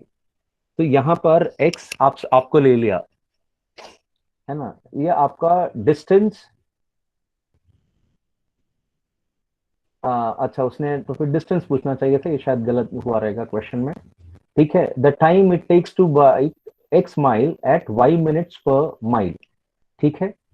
सो यहाँ पर 5 क्या है आपका, माइल्स है, डिस्टेंस में है, at y minutes per mile, ठीक है, स्पीड है। चलो मैं इसको डिस्टेंस ले लेता हूँ तो शायद और आसान हो जाएगा, ठीक है। So x is equal to 5 because distance is equal to speed into time. Okay, ये शायद बनाते समय कुछ गलती हुई रहेगी। So your distance is equal to speed into time. So आपको स्पीड मिल गया है 10 का, 10 मिनट्स पर माइल, है ना, और टाइम है समझो 5, x ले लेता हूं मैं, ठीक है। तो डिस्टेंस कितना होगा 50, और 10 इंटू 5, तो दोनों बराबर हो गए, है ना। आपने सेम सेम ही चीज लिखा है यहाँ पर, या अगर आपने x20 लिया और y10 लिया तो 20 इंटू 10 और 10 इंटू 20, यू नो, स्पीड बदल गया और आपका डिस्टेंस, आपका टाइम बदल गया, पलटी कर दिया आपने। तो वो लिहाज से every time quantity A would be equal to quantity B, ये भी बहुत अच्छा क्वेश्चन है। ये मैं इसलिए बता रहा हूँ, पता है ये क्वेश्चंस मैंने क्यों लिया, मैं आपको बता देता हूँ। Because we all are engineers, you know, और इंजीनियर्स लोगों को वेरिएबल्स के साथ काम करने में बहुत मजा आता है। The very moment I would be giving you an algebraic expression, you know, उसमें आपको वेरिएबल मिलेगा, वर्ड काइंड ऑफ क्वेश्चंस मिलेगा, तो उसमें आपको 100% मिलना ही है। वेरिएबल में आप पहले लिखना चालू करते हैं, let the value be x और let the multiple be x, like this, you know. GRE आपको एक अलग फ्रेम ऑफ माइंड के लिए प्रिपेयर करवाता है। वो कहता है यार क्यों ना मैं इस इन ये जो आपके वेरिएबल्स आपके सामने आ रहे हैं उनको नंबर्स के साथ रिलेट करूं, यू नो। और दिमाग अक्सर सभी का नंबर्स को आसानी से ऐड सब्ट्रैक्ट करना आसानी से कर लेता है। ओके, सो ये कह रहा है Bill can assemble B bikes in D days, how many days will it take Bill to assemble X bikes at the same rate. तो अगर आप इसको ऐसे पढ़ेंगे और आप फॉर्मूले के हिसाब से जाएंगे कि Bill can assemble, you know, B bike बनाने में डी डेज लगते हों, यस नो, तो बताओ एक्स बाइक बनाने में उसी रेट से कितना दिन लगेगा। इसका मैंने, यू नो, हिंदी में बता दिया, यस नो। तो ये देखो क्या बेहतर तरीके से ये एक्सप्लेन करता है कि वो कहता है कि मान लो मैं 4 बाइक, यू नो, अगर 2 दिन में बनाता हूँ, तो इसका मतलब देखो ना, अगर मैंने 4 बाइक, है ना, डी मतलब बाइक, डी डेज, 4 बाइक को अगर मैं 2 दिन में बनाता हूँ, ठीक है, so in how many days will it take Bill to assemble x bikes. उसने X8 ले लिया, ठीक है, तो अगर मुझे 8 बाइक बनाना है तो कितना समय लगेगा। ये कहता है भाई bill assembles 2 bikes per day, है ना, वही लिखा है देखो, तो उसने एग्जाम्पल के तौर पर लिया पर डे। हाँ, अगर बी बाइक्स वो पर डे बनाता है, ठीक है, और उसने 2 दिन ले लिया, तो आप देखें कि भाई वो लिहाज से उसको 8 बाइक बनाने में कितना दिन जाएगा, 4 दिन जाएगा, है ना। वो उसने एग्जाम्पल के तौर पर लिया कि अगर 4 बाइक बनाता है ना, पर डे, या असेंबल, जैसे इन्होंने लिखा है डी लिखा है किसके लिए, हाँ, तो Bill assembles 2 bikes per day आ गया। अगर बी इज इक्वल टू 4 लिया, डी इज इक्वल टू 2 लिया, तो वो 8 बाइक को असेंबल करने में आपको 4 दिन लगेगा। ये एक उस एग्जाम्पल को नंबर में अगर मैंने डाल दिया तो ये आंसर आ गया। बट वहां तक तो काम नहीं चलता, मुझे मुझे तो मेरे आंसर ऑप्शन को भी वेरीफाई करना है। तो बी पता है, डी पता है, एक्स पता है, मेरा आंसर कितना आना चाहिए, 4 आंसर आना चाहिए। तो अगर आप देखेंगे कि कहाँ पर मेरे पास 4 आंसर आता है, तो यहीं पर 4 आंसर आ रहा है। यहाँ पर आपको डी पता है, एक्स पता है और बी पता है, जो हमने अज्यूम कर रखा था। You can have a question, you know, that sir, should I go for some other numbers any given day। आप कोई भी नंबर्स आप ले सकते हैं, आप 40-20 लेंगे तो 80 आंसर आएगा, तो आपको आंसर 80 मिलना चाहिए, यू नो। सो आप, लेकिन जितना छोटे क्वेश्चंस हम लेंगे, यू नो, या जितने छोटे डिटेल्स हम लेंगे, उतना जल्दी सॉल्व करना हमारे लिए आसान रहेगा, यू नो। ये देखिए, ये भी एक लास्ट क्वेश्चन ले लेते हैं। n is equal to A plus B और m is a minus B, तो n square minus m square निकालो। ठीक है, मेरे लिए मैं ए बी अज्यूम कर लेता हूँ, ए बी एन 2 ले लिया, तो a प्लस बी कितना होगा 5, a माइनस बी कितना होगा 1 होगा। तो what is n square minus m square, it is 5 square minus 1 square. तो आंसर कितना आना चाहिए 24, ये से नो। तो ये 5-6 आंसर ऑप्शन में से कहां पर मुझे 24 n square minus m square कहां पर मिलेगा, सिर्फ यहीं पर आपको 24 मिल रहा है। Therefore my answer is answer option C. Okay, तो ऐसे बहुत सारे क्वेश्चन हैं जहां पर आप, यू नो, वो देखो साफ साफ कहता है pick numbers that are easy to use and work out the answer for those numbers, plug those numbers into the answer choices and eliminate any that given the wrong answer। मतलब यहाँ पर आपको एलिमिनेशन प्रोसेस अप्लाई करना पड़ता है। मतलब ये मेरा आंसर नहीं होगा, ये नहीं हो सकता, ये नहीं हो सकता, हाँ ये हो रहा है, ऐसे। सो there are 2 ways। if you are solving multiple choice question, you can solve the question or you can answer the question। so solving and answering are 2 different aspect। बहुत बार आपको सॉल्व करके आंसर करना पड़ता है, बहुत बार आपको सिर्फ लॉजिक की तरफ से ही, रीजनिंग देकर ही आप उसे सॉल्व कर लेते हैं, जिसको हम आंसरिंग एबिलिटी कहते हैं। तो जीआरई एक ऐसा एग्जाम है जिसपे आपको ये दोनों बहुत अच्छे से इंप्रूव करना पड़ता है। Okay, so I believe Roshni ma'am, are you there? Yes, sir, I'm here only. Okay, I believe it is 12:56. मैंने Yeah. काफी समय ले लिया है बच्चों का 2 घंटा. So if you would like to sum it up, you can go for it. I am available here, madam. या किसी बच्चे को कोई क्वेरी है, कुछ भी आपको लग रहा है कि जीआरई के संदर्भ में यू हैव सम क्वेश्चन और आपका डाउट मैं अगर क्लियर कर सका, so I would be more than happy. अब मैं किसी का नाम नहीं लूंगा, एनी वन आउट हियर जिन्होंने भी सुना है. एटलीस्ट मैंने देखा कि there are 20 odd people who are there, along with me and Roshni madam and Animesh sir. So 17 people are there on the track. So आप में से बताइए कोई क्वेश्चन अगर आपके पास होगा तो 2-4 मिनट में उसको आंसर कर सकते हैं. Anyone? No one is there? Okay. Roshan ma'am, now you can take it over. Okay, sir. Yeah. So on behalf of CSE department, CSE and IT department, I would like to thank our today's chief guest, Mr. Pramod Dubey, sir. Sir, this is really wonderful session we have conducted. Normally, students are aware about the GATE and the CAT, but very few has having the informations related to the GRE and the TOEFL. Sir, you have provided very important informations related to these examinations. Really, our students will take the benefit of this and will choose the career in abroad, I hope. I would like to express my deep gratitude to our principal, Dr. Sanjay Bajate, for their guidance and management for their constant supports. Finally, I would like to thank the HOD of CSE and IT department, Mr. Animesh Thayal, sir, for just because of sir, we are able to conduct this seminar. Thank you, sir. And finally, I would like to thank all the students for learning, for listening it very patiently. Thank you, sir. Thank you, Roshni thank you madam. so much. I'll appreciate the effort you all have taken, to invite me on your platform. So it is an immense pleasure for me and Tayal sir, who was persistently, was asking me to take the session. It was, expected to be done in the previous week on Sunday, but it was Yeah. Dasera Yeah, at sir. that time. Okay, so. Yeah. He has again asked me to do this on this Sunday. So I'll appreciate his effort and thank you so much, Animesh sir.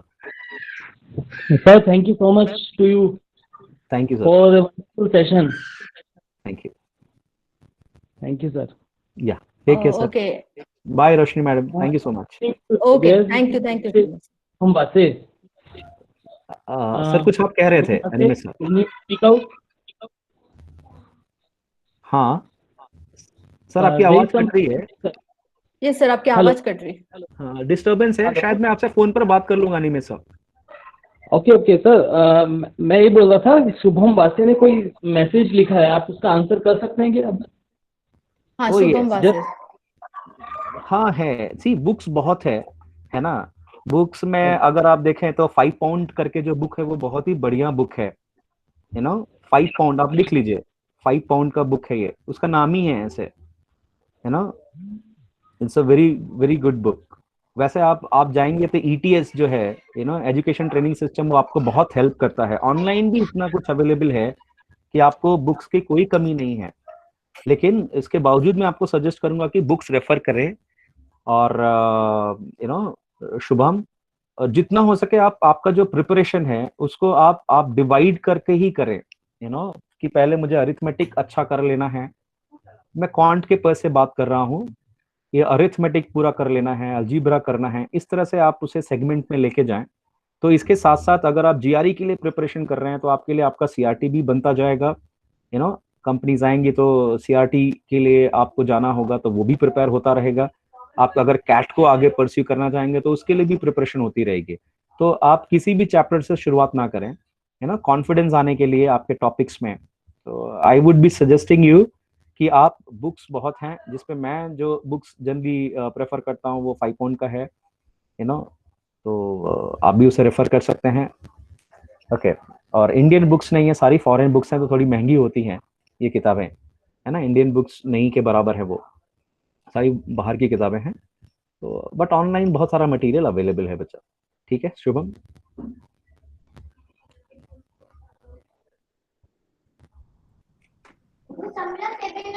Any other want to ask any question? So if you have any more queries, you can ask me. I'm still available here. Thank you so much, Shubham. Okay Great. Sir, चलो thank you sir, thank you Bye, very sir. Much. Yeah, take care, sir. Okay. Okay Bye. Sir. Bye, Thank you, Roshni sir. madam. Thank you, Take Animesh. care. Okay, bye, sir. Thank you, Animesh, sir. Welcome.